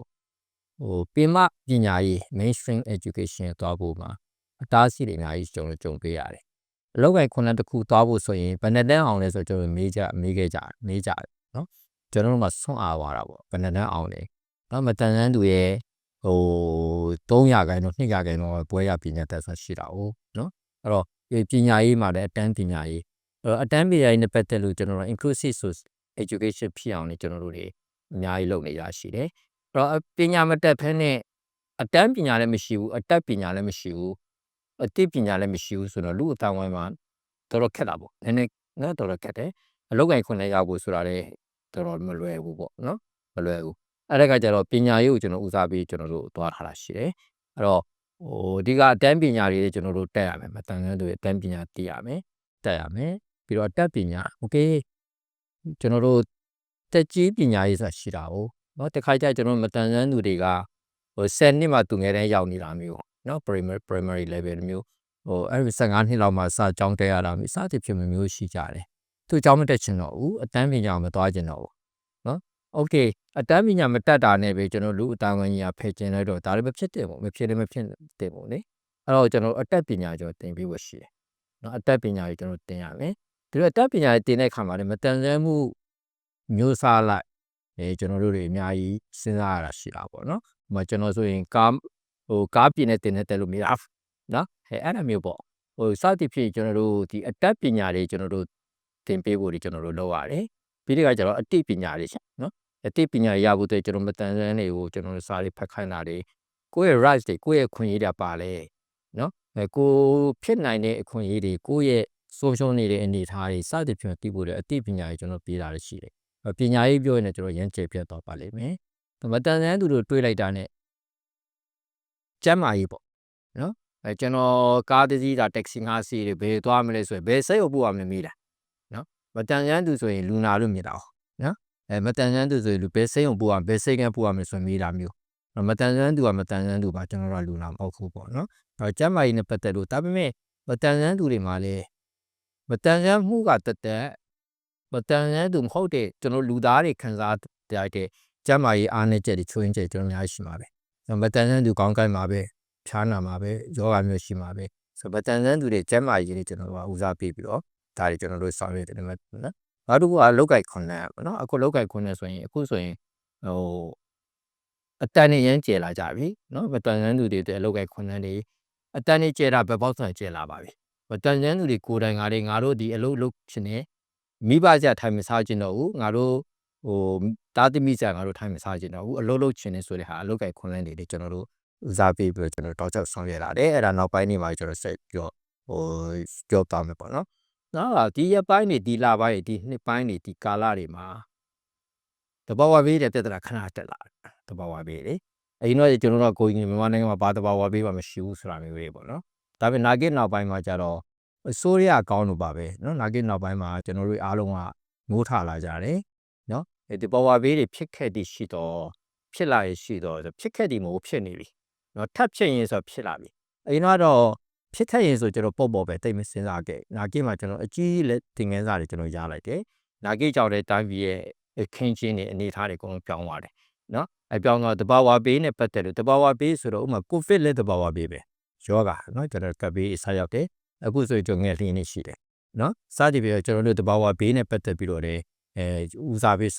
းပေးစင်တယ်မှာကျွန်တော်ရှိတယ်အဲ့တော့ကျွန်တော်တို့လက်ရှိမှာရှင်မင်းသားကော်လေးရှင်မြန်မာအနေနဲ့စက်ကော်မတီ3ခုပေါ့နော်ကျွန်တော်တို့ဖွဲ့စည်းပြီးဆောင်ရွက်ရရှိတယ်ပညာရေးစက်ကော်မတီနဲ့ဒါတော့ခုနကျွန်တော်ရှင်းပြခဲ့ပြီးသားဖြစ်တယ်နောက်ကြတော့အလုတ်ကိုင်ခွန်ရရှိရေးစက်ကော်မတီဒါလည်းကျွန်တော်ပြောခဲ့ပြီးသားဖြစ်တယ်တဘာဝဘေးတဲ့ရေးပေါ်ကိုကြီးတုံ့ပြန်ကေဆေးရေးစက်ကော်မတီဆိုပြီးကျွန်တော်ဖွဲ့စည်းထားတာရှိပါတယ်အဲ့ဖွဲ့စက်ကော်မတီ3ခုနဲ့တူဒီလာမယ့်9နှစ်တာမှာရှင်မင်းသားဖော်ဒေးရှင်းမြန်မာရဲ့အဓိက objective 9ခုရှိတယ်ပေါ့နော်အဲ့9ခုကျွန်တော်တို့ခြေတပြည့်ဆက်လက်ဆောင်ရွက်တော့မှာဖြစ်ပါတယ်ဟုတ်ကဲ့ဆရာဟုတ်မိကုလေးထပ်ပြီးတော့မေးချင်ပါသေးတယ်ဆရာဟုတ်အခုလက်ရှိမှာပေါ့နော်ဒီရွှေမင်းသားဖောင်ဒေးရှင်းအနေနဲ့ပေါ့နော်ဒီဘလို့မတန်ဆွမ်းမှုအမျိုးသားတွေကိုဒီကုညီဆောင်ရွက်ပေးနေပါတယ်လေဆရာကျွန်တော်တို့မြန်မာနိုင်ငံမှာမြန်မာနိုင်ငံဥပဒေရတော့မတန်ဆွမ်းမှု5မျိုးပေါ့နော်မတန်ဆွမ်းမှု5မျိုးနောက်ကျ9မျိုးတော့ဖြစ်သွားတာပေါ့နော်psychosocial disabilities တို့ပါရပါလာပြီပေါ့နိုင်ငံတကာမှာကျတော့15မျိုးတွေပါတွေတော့ရှိလာတယ်နော်ကျွန်တော်တို့မှာ lack of sensation လို့နော်ပါညာတွေကကြstrength behavior ပေါ့နော်တကယ်ခါလိုက်ပါတော့ကျွန်တော်တိုင်းပြည်ရဲ့တတ်မှတ်ချက်အရာပဲဆိုကြရင်အဲ့တော့ရှင်မင်းသားကော်လေးရှင်မြန်မာအနေနဲ့ကအတန်းဆန်းမှုကျွန်တော်5မျိုး6မျိုးပေါ့နော်ဒါအပြင်ကိုအတွေးတွေကျွန်တော်ပြောင်းနေကြတယ်ပုဂ္ဂလိအကြောင်းအရာလည်းပဲအကြောင်းကျိုးအကောင်းဆိုးခွဲခြားမသိနိုင်တဲ့ဆုံးဖြတ်မှန်နိုင်တဲ့နော်စင်ရင်အားကျွန်တော်တို့လိုအပ်ချက်တွေရှိတယ်ငြင်းမတန်တဲ့ကလေးတွေကိစ္စရှိလာတယ်သူတို့တွေတက်ကြတော့အုတ်ထင်းသူနော်ဘုံမမိဘတေကိုယ်တိုင်ကသူတို့ကိုစားပါဝင်ဆောင်ရွက်ခွင့်ရှိတယ်ဆိုတာကြောင့်ဥပဒေမှာတရားဝင်ပြဋ္ဌာန်းပေးတာဖြစ်တယ်။ဒါကြောင့်ကျွန်တော်တို့ service ပေးတဲ့အခါမှာဒီငယ်ကလေးမိဘတွေကိုလည်းကျွန်တော်တို့ထည့်သွင်းပြီးတော့ကျွန်တော်တို့ပါဝင်ရှိတယ်။ training တွေပဲပေးပါပဲပေးပေါ့နော်။ဒါပေမဲ့ဒီ3နှစ်ဒီ9နှစ်ပေါ့ COVID နောက်ပိုင်းမှာကျွန်တော်ထပ်ပြီးတော့ idea တွေပြောင်းလာပြန်တယ်။ဆွေးနွေးသားနေတဲ့ idea တွေ develop လုပ်လိုက်တဲ့အခါမှာငယ်ကလေးမိဘတွေအတွက်ဒီမကတော့ဘူး။ပြင်းထန်တဲ့မတန်ဆန်းသူတွေနော်တော့ညံရီတော့ကောင်းပါတယ်တိုးတော်လည်းပဲလမ်းမဆောင်နိုင်ဘူးပါပဲစတဲ့ပြင်းထန်တယ်သူ့ကိုကျွန်တော်တို့ service ပေးဖို့မှာ training ပေးဖို့တို့သူ့ရဲ့ capacity ဘေးတွေမြင့်ဖို့တို့နော်ဟိုဟာသူမလုပ်နိုင်ဘူးသူ့ကျွန်တော်ထားခဲ့လို့မရဘူးအဲ့ကအတူနေမိသားစုနော်ပြင်းထန်တဲ့မတန်ဆန်းအတူနေမိသားစုဝင်တူကိုကျွန်တော်တို့training နဲ့ပေး service ပေးသူတို့ကျွန်တော်ထပ်သွင်းပေးတယ်ညီရဲ့ချက်ကဘာလဲဆိုတော့ညင်ကလေးမိဘဆိုဒီလည်းပဲညင်ကလေးကျွန်တော်တို့မတန်ဆန်းသူတွေကိုအထောက်ကူပြုဖို့အတွက်ညင်ကလေးမိဘကိုကျွန်တော်ထပ်သွင်းစဉ်းစားတယ်ထိုနည်းတူကြောင့်ပြင်းထန်တဲ့မတန်ဆန်းသူတွေအတွက်လည်းသူနဲ့အတူနေဒီပြင်းထန်တဲ့မတန်ဆန်းသူကိုပြန်ပြီးတော့အထောက်ပံ့ဖြစ်စေဖို့အတွက်ရည်ရွယ်ပြီးတော့အတူနေတဲ့ပြင်းထန်မတန်ဆန်းမိသားစုကိုလည်းကျွန်တော်တို့ဝန်ဆောင်ပေးတယ်မှာသူတို့ကျွန်တော်ထပ်သွင်းစဉ်းစားပြီးဆောင်ရွက်ပေးတယ်ရှိပါဟုတ်ထပ်မှန်ပြီးတော့ကျွန်တော်တို့ရဲ့လုပ်ဖို့ကံမဲ့ဝင်တဲ့တယောက်ဖြစ်တဲ့မနှီးယူကိုဖိတ်ခေါ်ပေးရစေ ဆရာမင်္ဂလာပါ မင်္ဂလာပါ အခုလိုကိုကြီးဆောင်ရွက်ပေးရဲ့ဆရာတို့ရှုမင်းသားဖောင်ဒေးရှင်းကိုကျေးဇူးတင်ပါတယ်ဆရာတမီသိချင်တာကကြတော့တင်နန်းနဲ့ပတ်သက်ပြီးတော့ဗောနော်ဆရာတို့ရှုမင်းသားဖောင်ဒေးရှင်းကတင်နန်းနဲ့ပတ်သက်ပြီးတော့မှသိချင်တာပါဆရာအဲ့ဒီလိုမျိုးတင်နန်းကြီးမျိုးနောက်ထပ်ထပ်ဝင်ဖို့ရှိပါသလားဆရာပြီးရခါကြတော့အဲ့လိုတင်နန်းဒီမှာဘယ်လိုမျိုးမတန်ဆွမ်းမျိုးဆိုင်တယောက်ခွင့်ရှိပါတယ်ဆရာပြီးရခါကြတော့ဒီတင်နန်းနေဆင်းသွားပြီးရခါကြလို့ရှိရင်ဒီတင်နန်းဆင်းနေတဲ့ဘယ်လိုမျိုး supporting နေပြပါတယ်ဆရာ ရန်ကောင်းပါတယ်ကျေးဇူးတင်တယ်ဟုတ်တယ်ကျွန်တော်ပြီးခဲ့တဲ့လမှာတော့တင်တန်းတစ်ခုပေးလိုက်တယ်ပေါ့နော်ဒါတော့အဲ့လိုပုံစံကတော့ပထမဆုံးကျွန်တော်ပေးတာပါဆွေးဦးတည်ထွန်းအတန်းနဲ့စီးပွားရေးလုပ်ငန်းရှင်များအတွက်စီးပွားရေးမွမ်းမံတင်တန်းဆိုပြီးတော့ကျွန်တော်တို့ပေးခဲ့တယ်ဆွေးပေါင်း73ရက်တာတင်တန်းပေးခဲ့တာပေါ့နော်နှစ်ဖြတ်ပေါ့6ရက်တစ်ခါနဲ့6ရက်တစ်ခါအဲ့တော့စီးပွားရေးလုံးဝစီးပွားရေးလုံးဝမလုပ်ရသေးတဲ့မတန်ဆန်းတွေကိုလည်းကျွန်တော်တို့ကကွန်ပျူတာတင်တန်းတွေစသဖြင့်တော့တင်တန်းတွေကျွန်တော်တို့ပေးတယ်လို့အခုကျတော့ဒီတစ်ခါပါလဲဆိုတော့စီးပွားရေးလုပ်ငန်းတွေစပြီးတော့အတည်ပြီးတော့လုပ်နေပြီဖြစ်တဲ့မတန်ဆန်းစီးပွားရေးလုပ်ငန်းရှင်လေးတွေပေါ့နော်သူတို့ကိုကျွန်တော်တို့တင်တန်းတွေပေးတယ်ဆွေးနွေးတည်ဖို့ဘာတွေပေးတယ်ဆိုတဲ့အခါကျတော့ပို့ပြီးတော့အောင်မြင်အောင်ပို့ပြီးတော့ထိရောက်ဖြစ်အောင်ကျွန်တော်တို့လုပ်ငန်းတွေဆောင်ရွက်နိုင်ဖို့တဲ့အတက်ပင်ကျွန်တော်တို့နည်းပညာတွေကျွန်တော်ပေးတာပေါ့နော်financial management တွေကျွန်တော်တင်ပေးတယ် entrepreneurship ပေါ့နော်ဆိုတော့ဒီစနေအားတင်ပေးတယ် HR တင်တယ် HR တွေကျွန်တော်တို့ပေးတယ်နော်နောက်ပြီးကျွန်တော်တို့ဒီ digital marketing တွေကျွန်တော်တင်ပေးတယ် sales ကတည်းက sales marketing တည်းစသဖြင့်ကျွန်တော်တို့တင်တန်းဆရာတကယ်တပါရှိတယ်တင်တန်းဆရာကြီးဆရာမ9ဦးနဲ့ကျွန်တော်တင်ပေးခဲ့တာရှိတယ်ဆိုတော့အဲ့ဒါတွေရွေးချက်ကအလောက်ကန်ခွန်လဲဆိုတာကမနေ့မိုးနေ့ကျွန်တော်တို့ file လေးကင်ပြီးတော့ကျွန်တော်တို့ရုံးတက်ဖို့ညနေကြရင်ရုံးတက်ဆင်းဖို့ဒီတစ်ခုလည်းမဟုတ်ဘူးเนาะကိုပိုင်လုပ်ငန်းလေးတွေကိုပိုင်စီးပွားရေးလုပ်ငန်းလေးတွေလုပ်နိုင်ဖို့လည်းကျွန်တော်ရွေးပြီးတော့ဒီလိုတင်တန်းပေးခဲ့တာရှိတယ်အဲ့တင်တန်းမှာဆိုရင်မတန်ဆန်းကိုစုံသွားတယ်ကိုရင်ကမတန်ဆန်းနဲ့ပါတယ်ကိုရင်ကမတန်ဆန်းတော့နည်းနည်းများတာပေါ့အများစုပေါ့เนาะပြီးတော့တမီးအားမတန်ဆန်းသူပါတယ်အကြားရမတန်ဆန်းသူပါတယ်။နောက်ပထမပိုင်းမှာကျွန်တော်တို့ပြောခဲ့တဲ့အတိုင်းပဲညရင်မတန်ဆန်းကလေးမိပါတွေပါတယ်။နော်။အတူနေမတန်ဆန်းမိသားစုတွေကျွန်တော်ပါလာတယ်။တင်နန်းသား40ကိုကျွန်တော်တို့တင်နန်းနေပေးခဲ့တယ်။တမီးပြောပုံတိုင်းဆိုတော့မတန်ဆန်းမှုမျိုးစုံကျွန်တော်တို့ပါတယ်ဆိုတဲ့သဘောရှိတာပေါ့နော်။ဒါကျွန်တော်တက်တယ်ပဲ။နောက်နေရာဒေတာလည်းပဲတိုင်းနေပြည်နယ်10ခုကပါလာတယ်မတန်ဆန်းတင်တန်းသား40တော့တိုင်းနေပြည်နယ်10ခုကနေကျွန်တော်ပါစနေနော်အမျိုးသမီးမျိုးသားတွေမျှတာကျွန်တော်လည်းရှိတယ်ပေါ့နော်အဲ့တော့ခါကျတော့ဒီတင်နေပြီးသွားရင်ဘာတွေဆက်ပံ့ပိုးရှိတယ်ဆိုမိကိုအရင်ကောင်းပါတယ်နော်ဘာလို့ဆိုတော့ကျွန်တော်တို့တော်တော်များငါတို့ဘယ်နှစ်ခုလောက်ခဲ့ပြီးလောက်ကိုကျွန်တော်ကောင်းလောက်ကြတာပေါ့ကိုယ့်ရဲ့ milestone ကမှတ်တိုင်ပေါ့နော်ကိုယ့်ရဲ့မှတ်တိုင်ကဘယ်နှစ်ယောက်ကျောင်းသားဟို10တန်းကျောင်းသား10ယောက်တင်ပေးလိုက်တယ်အယောက်100တင်ပေးလိုက်တယ်ပေါ့နော်ဒါမျိုးကောက်လောက်တာပေါ့အရေးတက်ကိုကောက်လောက်တယ်အဲ့ပေါ်မှာကျွန်တော်တို့ milestone မှတ်တိုင်နေတင်တယ်ဒါမျိုးဘယ်လောက်ထိရောက်လုပ်ပြီးကြတဲ့ဆိုရင်နောက်ဆက်တွဲဟာတွေကျွန်တော်တို့ထည့်သွင်းစဉ်းစားဖို့လိုနေတာရှိတယ်အဲ့ကသူတို့ကိုကျွန်တော်တို့ကတောက်လျှောက်အနိကကျွန်တော်တို့ follow up လုပ်ပြီးတယ်ပြီးတဲ့ခါမှာသူတို့တဲ့လိုအပ်တဲ့အခုဆိုရင်ကျွန်တော်တို့ဒီ29ရက်နေ့ဆိုရင်နိုဝင်ဘာ29ရက်နေ့ဆိုရင်သူတို့ကိုကျွန်တော် grant တွေပေးမယ်ဟာရှိတာတယ်ဒါခုနတင်တန်းရဲ့နောက်ဆက်တွဲလုပ်ငန်းစဉ်ဒီကြားထဲမှာလည်းကျွန်တော်တို့သူတို့ဘာလို့ခိုင်းထားလဲလို့ဖို့တောင်းပေးတယ်လဲဆိုတော့ business plan ဆွဲဖို့နော်ဟော plan မရှိဘယ်လိုဟောမယ်ဆိုတာမျိုးပေါ့နော်တင်တန်းနေတာပြီးသွားအောင်မြင်တဲ့အိမ်မက်ကြီးလာမဲ့တဲ့အဲ့အိမ်မက်ကြီးကိုဖြုတ်ဖို့တဲ့ဘယ်လိုလုပ်ရမလဲဆိုတဲ့ plan ပေါ့အစီအစဉ်တွေရေးဆွဲဖို့ကျွန်တော်တို့တာဝန်ပေးခဲ့တယ်သူတို့နှစ်ပတ်တွင်မှာပြင်တာကိုကျွန်တော်တို့ပြန် review ပေါ့ပြန်သုံးသပ်တဲ့ဟာတွေကျွန်တော်လုပ်ခဲ့တယ်အဲ့ဒါ28ရောင်ရေးပြန်တင်တယ်နော်တင်တဲ့သား40မှာ28ဆိုတော့ရာခိုင်နှုန်းအပြင်80ရာခိုင်နှုန်းတော့သူတို့ business plan ရေးဆွဲနိုင်တယ်ပေါ့နော် ဟုတ်ကဲ့ဆရာ အဲ့ဒီ80ရာခိုင်နှုန်းရေးဆွဲတဲ့28မှာပညာရှင်တွေရော foundation ကတာဝန်ရှိတွေရော review ပြလို့ပြန်လဲသုံးသပ်တဲ့ဟာပေါ့နော်ပြန်လဲသုံးသပ်လုပ်တယ်ဘက်လိုက်မှုနဲ့ကင်းနဲ့ဖြစ်အောင်အဲ့28ယောက်တည်းမှာကျွန်တော်တို့18ယောက်ကိုစီးပွားရေး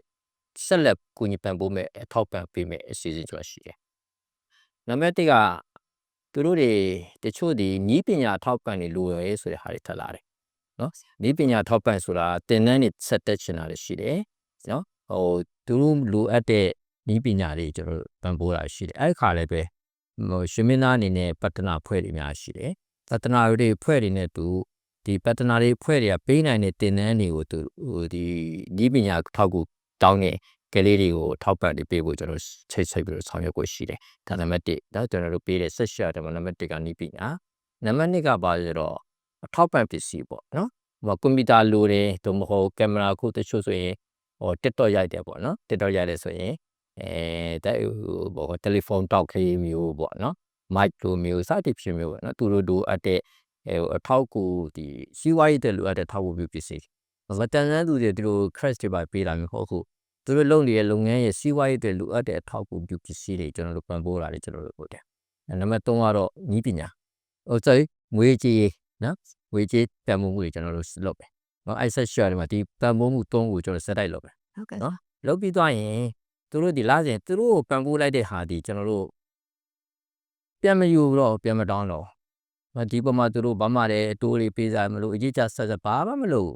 ကျွန်တော်ကုန်ပြီးတိုင်းပေးလိုက်မှာ ဟုတ်ကဲ့ ဒါသူတို့ကျွန်တော်တို့ကတစ်လတစ်ခါပြန်ပြီးတော့ report ပြန်ပေးရမယ်6လအတွင်းမှာကိုပေးလိုက်တဲ့ဟာတွေကမပြောက်အနည်းဆုံး6လအတွင်းမပြောက်ပြည့်ရင်ကျွန်တော်ကျင်းနေတယ်မပြောက်ပြည့်ပြီးရောမဟုတ်ဘူးတစ်နှစ်အတွင်းမှာတော့တိတာထူးခြားတဲ့အောင်မြင်မှုပြရမယ်ကျွန်တော်တို့သူတို့နဲ့ကျွန်တော်ညှိထားတာရှိတယ်ဆိုတော့သူဆက်လက်ပံ့ပိုးမှုတွေရှိတယ်ဒါကပြီးခဲ့တဲ့အပတ်ကပြီးခဲ့တဲ့လလုပ်ခဲ့တဲ့ဒီ73ရက်တာတင်တန်းရဲ့နောက်ဆက်တွဲဟာပေါ့ရှင်မင်းသားအမြင်နဲ့လုပ်တယ်များဒီဒီ process တစ်ခုနဲ့တစ်ခုကိုကျွန်တော်ချိတ်ဆက်ပြီးတော့လုပ်တာလေးတွေကျွန်တော်ရှိတယ်နော်ငွေကြေးထောက်ပံ့နေရင်တော့ livelihood တင်တန်းတွေဆိုတဲ့ livelihood ပေးလိုက်တဲ့ပြီးတဲ့ခါမှမှာwidget တွေသုံးမိတ် widget ပေးတဲ့သူတို့ထီရောင်းတာမျိုးပေါ့နော်နောက်ဆက်တွဲကျွန်တော်တို့ကြည့်သွားတာပေါ့အဲ့တော့အရေးအတွက်တဲ့ကျွန်တော်တို့ effectiveness ကိုကျွန်တော်တို့သွားတာရှိတယ်ပေါ့နော်ဒီတင်တန်းတွေကနောက်နှစ်တွေလုံနိုင်တော့ကျွန်တော်စူးစမ်းနေတယ်ဘာလို့ဆိုတော့ကုန်ကြစိတ်ရမ်းများတာပဲညံများနဲ့ကုန်ကြစိတ်များကျွန်တော်တို့တောင်းရင်မှုကကျွန်တော်ရမ်းများတဲ့ခါမှာပထမကတော့ဒီတိုင်း plan ချလုပ်လိုက်တယ်နောက်ကျ request တွေများလာတယ်များလာတော့6လတစ်ခါပေးနိုင်ကောင်းပါပဲတာတီမလွယ်ဘူးကွာနော်6လတစ်ခါပေးဖို့မလွယ်တဲ့ခါတစ်နှစ်တစ်ခါလောက်ဖြစ်အောင်တော့ကျွန်တော်တို့စူးစမ်းနေပါတယ်နော် ခုလိုဖြေကြပေးရကျေးဇူးပါဆရာ ကျေးဇူးပါဟုတ်ကျေးဇူးတင်ပါတယ်ဆရာထပ်မံပြီးတော့ကျွန်တော်တို့ကိုထုံးကနေပြီးတော့ဆရာမေကောအင်ဒီယန်ကောင်းမှဖြစ်ပါတယ်ဟုတ်မင်္ဂလာပါဆရာမေကုန်းလေးမင်းမျိုးဖင်တီပါဆရာခုနေ့ကအမားတွေမေခဲ့သလိုပေါ့နော်တင်တဲ့ကျွန်တော်လေးလို့ဆရာတော့ပြည့်စုံမှဖြေချခဲ့ပြီးပြီပေါ့နော်ကျွန်တော်မေးချင်တာအဲ့တင်လေးနဲ့ပတ်သက်ပြီးတော့ပေါ့နော်ဆက်သွယ်ရေးပေါ့ဖုန်းအင်တာနက်တွေပေါ့အဲ့ဒါနဲ့ပတ်သက်ပြီးတော့မရရှိတဲ့နေရာတွေသွားလာရခက်ခဲတဲ့နေရာတွေမှာဆရာအနေနဲ့ဘယ်လိုလှုပ်ဆောင်မိတယ်လဲပေါ့နော်အဲ့လှုပ်ဆောင်ချက်တွေရောတကယ်ရောလက်တွေ့မှာထိရောက်မှုရှိပါသလားဆရာ ဟုတ်တယ်ဒါရဲ့ကျွန်တော်တို့အဓိကအတားအဆီးပေါ့နော် accessible လို့ပြောတယ်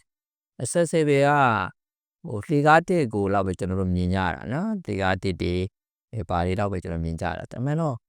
easy to get ပဲလွယ်လွယ်ကူရရှိနိုင်တာပေါ့နော် easy to receive လွယ်လွယ်ကူခံယူနိုင်တာအဲ့လိုမျိုးပေါ့နောက်ကျ affordable ပေါ့ AA တွေနဲ့သုံးလာပေါ့နော် affordable price စသဖြင့်မျိုးတွေဒီ accessible ရဲ့လက်မရရှိမှုရဲ့တိကျဖွင့်ဆိုချက်တွေအများကြီးရှိတယ်အဲ့ဒါမှကျွန်တော်တို့လက်ရှိကြုံတွေ့နေရတဲ့အခက်အခဲတွေကဒါမိတဲ့မိခွင့်သုံးခုကကွက်တီပဲဘာလဲဆိုတော့ internet အသုံးပြုမှုပေါ့မတန်ဆန်းအများစုဒီဖုန်းတော်ကောင်းမသုံးနိုင်กว่าဟဲ့လားကျွန်တော်မတန်ဆန်းအများစုကစင်ရနံပါတ်တာများတယ်နော်နတ်မှန်မှုထမင်းတော်မှနတ်မှန်ဝင်နေစားနေရတဲ့ကာလမှာဟုတ်ပဲဖုန်းသုံးလို့တော်ခက်တာအများကြီးပဲဟုတ်သုံးတယ်တော့ keypad လောက်သုံးတယ်နော် keypad လောက်သုံးတယ်နော်ဒီမှာလွတ်ပြတော့မှာမျိုးကုန်ပါနော်ဒါတော့အဲ့နော်ဥပဒေပြတော့ keypad လောက်သုံးတယ်နည်းနည်းသုံးနေဆိုတော့မှ touch screen သုံးနိုင်တော့မှ အဲ့လိုမြင်တဲ့နီးပညာကြမလွယ်ပြန်ဘူးဟုတ်နော်ဒါကမတန်တန်းသူတွေကိုယ်တိုင်ခံစားနေရတဲ့ဟာတွေနော်ပြီးတော့ internet အခက်အခဲတွေကတော့အခုတိုင်းပြည်လုံးအနေထားမှာရှိတယ်ဒါတော့တန်တန်းသူမတန်တန်းသူအားလုံးခံစားနေရတဲ့ဟာပေါ့နော်အဲ့တော့ဒီ community ဒီလိုခေါ်မလဲသတင်းချက်လက်ရရှိမှု information accessibility လို့ခေါ်တာပေါ့နော်သတင်းချက်လက်ရမှုရှိမှုအကြီးကျယ်ကျွန်တော်ပြဿနာရှိတယ်အဲ့တော့ဒါလေးခုနမေးတဲ့ internet ခက်ခဲကြောင်းလည်းကျွန်တော်ပြောလို့ရပြီးသွားပြီတော့လည်းခက်တဲ့နေရာလေးရှိတယ်လေဟုတ်ကဲ့အဲ့ဒါလည်းကျွန်တော်အဓိကထပ်တဲ့စဉ်းစားတဲ့ဆမှာတာပါတယ်အဲ့တော့အရင်တော့ကျွန်တော်တို့တင်တန်းနေပြီးတယ်ကိုဗစ်နောက်ပိုင်းမှာဆိုရင်ကျွန်တော်ရဲ့ lifestyle နဲ့ပြောင်းသွားတယ်နော် training နေဆိုရင် in person ဆိုတာလေ meeting တွေရောပါရောတော့zone နဲ့လောက်တာလို့ပါလို့နော်အဲ့တော့ internet အခုကြာ internet ကပြန်ခတ်သွားပြန်ခတ်တော့လူချင်းပြန်တွေ့ကြပြန်ရောနော်အဲ့လိုပြင်ပြန်လဲလာပါနော်လူချင်းပြန်တွေ့ရပြန်ရောအရေးကြီးတဲ့စီဝေးဆိုရင်ကျွန်တော်တို့zone နဲ့မလုပ်တော့ဘူးနော်တကယ်ကိုလက်ထပ်တင်ရမယ်တင်တန်းမျိုးဆိုရင်ကျွန်တော် in person တင်ရော in person တင်နေဆိုတော့ internet ပြဿနာကိုလည်းကျွန်တော်ကြော်သွားတဲ့ဟာမျိုးပေါ့တကယ်ကိုနီးကဲလက်ထပ်တင်ရမယ့်ဟာမျိုးပါရောပုံလေးတွေရှိတယ်နော်စီဝေးတွေဆိုကျွန်တော်အမြဲတမ်းပြောတယ်မျိုးတင်တန်းတက်စားတဲ့ကောင်တွေလားစီဝေးတက်စားတဲ့ကောင်တွေလားဆိုအမြဲတမ်းမေးတယ်ဒီမျက်နှာလေးပဲပြန်တွေ့နေရအဆင်ပြေဘူးရောပုံလေးတွေကျွန်တော်တို့မြေတောင်မြောက်မြောက်တို့ဖြစ်လာနိုင်တဲ့ဟုတ်လားမဖြစ်သေးပေမဲ့ဖြစ်လာနိုင်တဲ့လားလာရှိတဲ့မတန်တန်းတွေအများကြီးရှိတယ်အဲ့ဒါတွေကလည်းတွားလာခက်ခဲတဲ့နေရာတွေမှာနော် hard to reach တဲ့ idea တွေကိုကျွန်တော်အဓိကထားဆက်ပြတာအဲ့တော့ကျွန်တော်တို့လက်ရှိမှာ Shimino Foundation မှာရုံးခွဲတွေရှိတယ်တိုင်းနယ်ပြည်တီမှာနိဒီရုံးခွဲတွေကနေပြီးတော့နောက်ဘက်တွေကျွန်တော်ပြန်ချက်ရတယ်အဲ့တော့တခုလောက်ခါမှာ Shimino ထားပြီးတခုတော့လောက်တာမျိုးတော့မဟုတ်ဘူးကျွန်တော်မြင်တဲ့ချိတ်ဆက်ကရှိနေခါမှာဘယ်ကလေးကိုဘယ်သူ့ကိုတော့ဘယ်လိုတွေကျွန်တော်တို့ပံ့ပိုးရင်ထိတိရောက်ဖြစ်မယ်သူ့ဘဝဘယ်လိုဖြစ်သွားမလဲအမြဲတမ်းကျွန်တော်သုံးသပ်နေတာရှိတယ်ကမှအဲ့ strategy ကနံပါတ်1ကကျွန်တော်ရုံးခွဲတွေနဲ့ကျွန်တော်တွားနေတာရှိတယ်ရုံးခွဲတွေမရောက်နိုင်တဲ့နေရာမှာကျွန်တော်နောက်ဘက်တွေကျွန်တော်အများကြီးဖွဲ့ထားရှိပါတယ်ဒေတာကဖွဲ့စည်းတွေရှိတယ်တာရေးနာရေးပူညီမှုချိန်တူမှုကိုငွေရေးတင်နေနော်တခြား CSO တွေနော်တခြားကျွန်တော်တို့ CBO တွေပေါ့နော်အဲ့လိုမျိုးတွေကျွန်တော်တို့ဖွဲ့စည်းထားရှိတော့သူတို့ရှိရတော့အမြဲတမ်းတင်းချစ်ဘေးရွာမှာတော့ဘေးကလေးကတော့ဘယ်လိုဖြစ်နေတယ်သူကတော့သူ့ကိုကျွန်တော်ပါ support တော့ဘာထောက်ပံ့ပေးတင်တယ်စတဲ့ဖြစ်မျိုးတဲ့တင်းတွေကိုကျွန်တော်တို့ကအမြဲတမ်းကျွန်တော်နားဆွနေတာရှိတယ်ဆိုတော့ hard to reach တဲ့တရားကိုတော့ရိုးသားပြောရင်တော့တရားမျိုးလုံးဆွမ်းခြုံဖို့လည်းကျွန်တော်အရင်ခက်တယ်ဒါပေမဲ့ခုဒီတင်တဲ့40မှာတော့မှတင်တဲ့သား40တော့မှတိုင်းနေမယ်10ခုပေါ့ကျွန်တော်ပြောနော်ဆွမ်းခြုံနေဆိုတော့ဒီအချိန်တွေမှာတော့မစိုးဘူးပေါ့နော်မစိုးဘူးတင်တက်ကိုဘယ်ပြည်နယ်ကဘယ်လောက်ကြီးမှန်းတာမဟုတ်ဘူးတင်းတော်တယ်ဆိုတဲ့လူ40ရွေးပြီးကမှပြန် analyze လုပ်တဲ့အခါမှာတိုင်းနေပြည်နယ်10ခုတွေ့ရတာနော်အဲ့ကကြတော့ကျွန်တော်တို့ hard to reach ခက်ခဲတဲ့ data တွေကိုလည်းကျွန်တော်သတင်းချက်လေးရောက်ရှိတယ်ဆိုတော့ကျွန်တော်တို့ဖော်ပြတာရောက်တယ်ပေါ့နော်လို့ဆိုအဲ့လိုပြကျင်တာလည်းပဲမိုးပဲပြည်နယ်ကတစ်ခုရအောင်ထည့်တာမျိုးကျွန်တော်မဟုတ်ဘူးဆိုတော့ဒါလည်းကျွန်တော်တို့ရှင်းမင်းသားတွားနေပုံညာပေါ့နော်အဲ့တော့ hard to reach data ကိုလည်းကျွန်တော်ရောက်တယ်နောက်တစ်ခုကဒါလည်းထိရောက်တယ်လားဆိုတော့ကျွန်တော်စဉ်းစားကြတယ်ညာရှိတယ်ကျွန်တော်တို့ကနာဂစ်ဖြစ်နော်မိုခါဖြစ်ကိုဗစ်အများကြီးပဲကျွန်တော်တို့တွေဘေးဒဏ်နဲ့ဒီအကြောင်းမျိုးတွေကျွန်တော်ရှိကြတယ်ရှိကြတဲ့ကမှာservice စီပြီးတော့မှနော်တန်းစီယူရင်သားဆိုတန်းစီလာယူလို့ရတယ်စံတိတ်ပြင်ထမ်းသွားမှာဟုတ်ကျွန်တော်စံပေးမြကြိုးသွားမိနိုင်ကျွန်တော်ဆန်ပြီးအဲ့ဆန်ပြီးအဲ့တဲဖို့စိုက်ကားကပြရတော့ဟုတ်နော်အဲ့ဒါကြောင့်ကျွန်တော်သား equity ဆိုဖြစ်သွားပြီဟုတ်စိုက်ကားကကျွန်တော်မတက်နိုင်ဘူးစိုက်ကားကတက်နိုင်မှာကိုယ့်ကိုယ်နဲ့ဆန်တပီလို့ပဲဝယ်စားနေတော့မှာပေါ့စိုက်ပြီးကျွန်တော်ကြံခဲ့ရောစိုက်ကားကဘို့မတက်နိုင်တာနဲ့ကိုစိုက်ဖို့တသိကျော်လက်လို့သွားတယ် right ဟုတ်နော်အဲ့ဒါကျတော့ဒါ equity ပေါ့ equality okay တယောက်တည်းပေးတာချင်းသူကျွန်တော်ကြံခဲ့တယ်ပေါ့ equity ကျွန်တော်တို့စိုက်ဖို့မတည်ယူပူဆောင်ခဲ့ပါပါဆိုတော့ခါကျဒါတွေကျွန်တော်အများကြီးစဉ်းစားရရှိတယ်အဲ့တော့ခုဆိုရင်ကျွန်တော်နေကဒီတင်တန်းသားတွေကိုတို့မတန်ဆန်းသူတွေတဲ့တွားရလာရင်နေထိုင်အဆင်ပြေတဲ့နေရာမှာကျွန်တော်တို့ထားပေးတယ်အစားတောက်နဲ့ပေးထားတယ်နော်ဒါမျိုးတွေကျွန်တော်တို့ဖန်တီးပေးထားတယ်အဲ့တော့တားလေးမိတဲ့မိငွန်းတုံးက internet ကိစ္စတွေကျွန်တော်ဖြည့်ပြီးသွားပြီအဲ့တော့တွားလာရခက်ခဲတဲ့ hard to reach data တွေကိုလည်းကျွန်တော်ဖြည့်ပြီးသွားပြီနောက်ဆက်တွဲထိရတော့ရှိသလားဆိုတော့လေဒီတင်တန်းသား40တို့ဘာလို့ကျွန်တော်ဆက်ကြည့်ရမယ့်ပိုင်းလို့ရှိတာပေါ့နော်ရှေ့ပိုင်းတင်တန်းနေမှာတော့ကျွန်တော်ရှင်မင်းသားတွေထွက်သွားတယ်ဥမာတိကွန်ပျူတာတင်တန်းဆိုပါတော့ကျွန်တော်တောက်လျှောက်ပေးခဲ့တယ် ဆိုကွန်ပျူတာတင်တဲ့ seminar ရဲ့ certificate နဲ့နာမည်ကြီးကွန်ပျူတာတင်တဲ့ certificate ရှင်းကြည့်လိုက်ပါနော်အရေးသေးပိုင်းမညံ့စေရဘူးပေါ့နော် ဟုတ်ကဲ့ပါဟုတ်အခုလိုဖြေစားပြီးတဲ့အတွက်ကျေးဇူးအများကြီးတင်ပါတယ်ဆရာဟုတ် ဟုတ်ဆရာကျေးဇူးတင်ပါတယ်အခုဆိုရင်ဆရာအနေနဲ့ဒါရှူမင်းသားဖောင်ဒေးရှင်းကကုညီဆောင်ရွက်ပေးနေတဲ့ခန္ဓာပေါင်းစုံကိုကျွန်တော်တို့ရှင်းပြခဲ့တယ်ပေါ့နော်ပြီးတော့အများကြီးတည်းမှတ်သားပါတယ်ဆရာကျွန်တော်တို့အနေနဲ့ဒါဒီကညီကောင်မောင်နှမတွေအနေနဲ့ဆရာကိုမြင်မြန်ဖို့အတွက်မိဘအနေနဲ့ရှိနေတဲ့အတွက်ကျွန်တော်မမိသူအချိန်ပြန်ပေးပြရစီဆရာဟုတ် ဟုတ်ဆရာမင်္ဂလာပါဆရာဟုတ်မိကုန်းလေးမိခွင့်ပြုပါဆရာဟုတ်ဒီပုဂ္ဂလိကကဏ္ဍမှာပေါ့နော်ဒီမတန်ဆန်းသူတွေနဲ့ပတ်သက်ပြီးတော့ပေါ့နော်ချမှတ်ထားတဲ့မူဝါဒတွေဥပဒေဒီအစီအစဉ်တွေကဘာတွေရှိမလဲဆရာဟုတ်တစ်ဆက်တည်းမှာပဲပေါ့နော်ဒီရှုမင်းသားဖောင်ဒေးရှင်းအနေနဲ့ဒီမတန်ဆန်းသူတွေရေးဆိုင်ကြုံတွေ့နေရတဲ့အခက်အခဲတွေနဲ့ပတ်သက်ပြီးတော့ပေါ့နော်ဘယ်လိုရှုမြင်ပါလဲဆရာဟု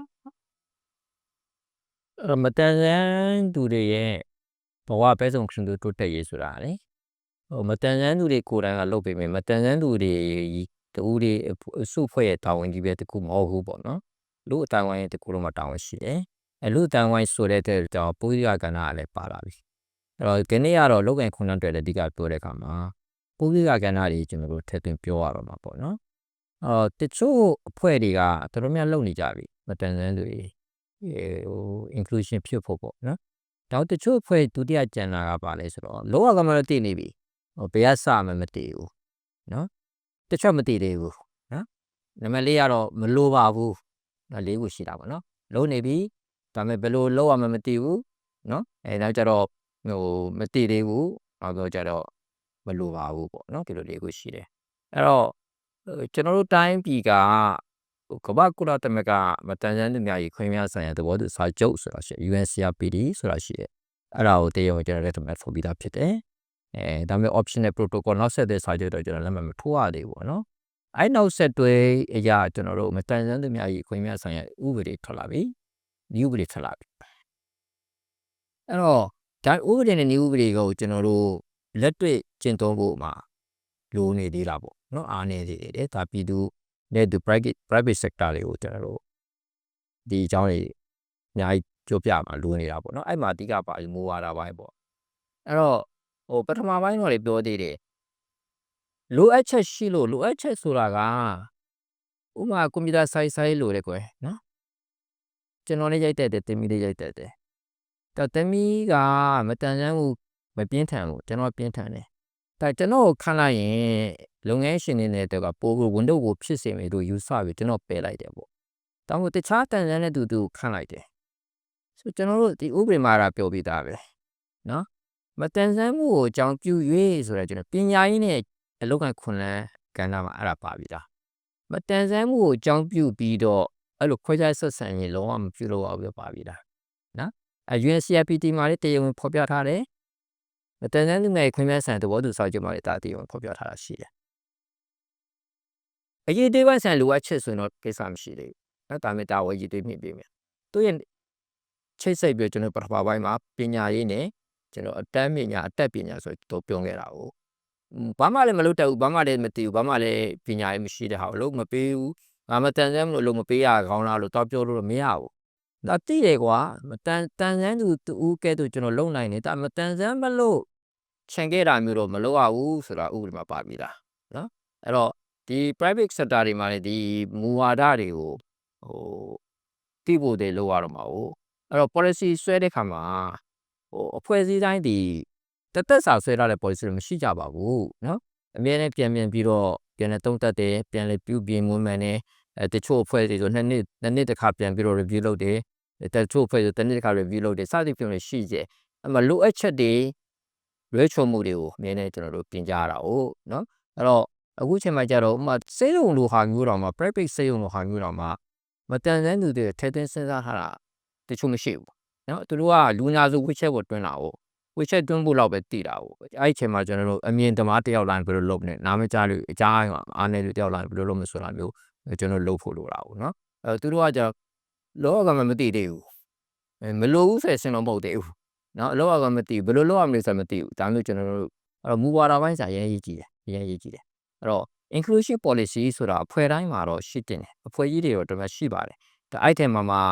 ကြံခဲ့တာတွေကျွန်တော်တို့ရှိနေသေးတယ်နောက်တစ်ခါလေးဆို LGBT ဒီကိစ္စတွေကျွန်တော်ထပ်သွင်းစဉ်းစားထားတာရှိတယ်နော်မတန်ဆန်းသူတွေအတွက်ထပ်သွင်းစဉ်းစားတာရှိတယ် ဆိုတော့ဒီဟာတွေကျွန်တော်တို့အများကြီး update လုပ်ဖို့လိုတယ်ပေါ့နော်အဲ့တော့နောက်တစ်ခုကအကြီးမားဆုံးစိန်ခေါ်မှုလို့ခုနသမီးမေးတယ် ဟုတ်ကဲ့ဆရာ တခါကျကျွန်တော်တို့မီဒီယာတွေနဲ့တွေ့လိုက်နေဆရာတို့အတွက်ခုကျွန်တော်အလိုအဆုံးကဘာလဲအလိုအပ်ချက်တွေကတော့မတူကြဘူးតែတူတဲ့တစ်ခုရှိတယ်ဘာလဲဆိုတော့ self advocacy လို့ခေါ်တယ်နော်ကျွန်တော်လုပ်ငန်းဝင်နေမရောက်ဘူးရောက်နေတာအရင်နေတယ်ဘာလဲဆိုတော့မှာကိုယ့်အကိုဖြစ်ပါမလားဆိုတဲ့အတွေးရှိတယ်တန်ဆန်းသူအများစုပါနော်သူစိတ်ပိုင်းဆိုင်ရာ psychological ပြောကျွန်တော်တို့မှာတိမ်ငယ်စိတ်အားငယ်စိတ်ကမန်နာတွန်းထားရတယ်ကျွန်တော်တို့မှာရှင်းနေတတ်ကြတယ်နော်အဲ့ဒါ self advocacy ကမတန်ဆန်းသူမှမဟုတ်ဘူးတန်ဆန်းသူတွေမှလိုတယ်ငါဘာလို့မလုပ်နိုင်ရမှာလဲငါစူးစမ်းရလုပ်နိုင်မှာပေါ့ငါဖြစ်အောင်လုပ်မှာပေါ့ဆိုတဲ့ဟာမျိုးကျွန်တော်လိုတယ်ခုနမူဝါဒပိုင်းမှာလည်းအကြီးမားဆုံးတားဆီးဖြစ်တယ်လို့နော်ကျမတော့ယုံအလုပ်တော့ခန့်နေတယ်တချို့ဖွဲ့ဆိုပြောကျမယုံက9တက်ဖြစ်နေတယ်ဒါပေမဲ့တက်တွေကမရှိဘူးဖြစ်နေတယ်ဆိုတေးကြပြီကျွန်တော်တို့ခုချက်တမတော့ပြီးတော့လို့ချောက်လို့မရဘူးဒါဆိုရင်ဟုတ်လား crash သမားရမယ် hearing သမားရမယ်နော်ဒါပေမဲ့ကျမကတော့ကိုရင်ကပဲခန့်နေတာဆို hearing သမားမရပြန်ဘူးနော်ဒါမျိုးပေါ့အဲ့တော့အရေးကြီးဆုံးခါကလည်း self advocacy ဖြစ်တယ်လို့ဦးနှစ်ဖက်အရင်ရေးကြည့်တာပဲလူတန်ဝင်ရတစ်ဖက်တော့မဖြစ်ဘူးနော်အဲ့တော့လုပ်ငန်းရှင်တွေဘက်ကလည်းဖြစ်ပါမလားသူတွေးတယ်ဒီလားအဲ့ဒါလေသူတို့မမှားဘူးနော်သူတို့ကိုမှန်တယ်လို့ပြောတာတော့ပေါ့ဘူးမမှန်လည်းမမှန်မှားလည်းမမှားဘူးသူဖြစ်ပါမလားကျွန်တော်တို့ပုံမှာသူတို့တန်ရရှိတယ်အဲ့တော့3ခလက်ပေါ့နော်3ခလက်ဆိုတာကဒီဥပဒေနဲ့ဥပဒေတွေကရှိပြီမြေသားကိုကျွန်တော်လက်တွေ့ချင်းသုံးဖို့လိုနေသေးတယ်မတန်ဆန်းသူတွေကိုယ်တိုင်ဒီ level self advocacy ကျွန်တော်မတန်ဆန်းတွေလောက်ကန်ခွန်ရပြီဆိုကျွန်တော်အများကြီးပြောတယ်တားလို့တမီတော့နော်အရင်ကြီးကြည့်တယ်တားလို့တမီတော့ဒါအဲ့မှာဖွဲ့ရတော့လိုလာခေါ်ရမင်းတို့လာ6နှစ်ခွန်နေလောက်ခဲ့ရင်အဲ့ဖွဲ့တော့မတန်ဆန်းသူကြောက်တော့မတန်ဆန်းသူဟာမဖြစ်တော့ပါဘူးလို့သူကတွေးတော့မှာတခါကျ prejudge ပေါ့ကျိုးရဆုံးချလိုက်တာမတန်ဆန်းခံလို့ငါလုံငယ်အဆင်ပြေတော့ဘူးဘယ်လိုမှမဟုတ်ဘူးဆိုတော့ negative view လေးနဲ့လောက်တာ哦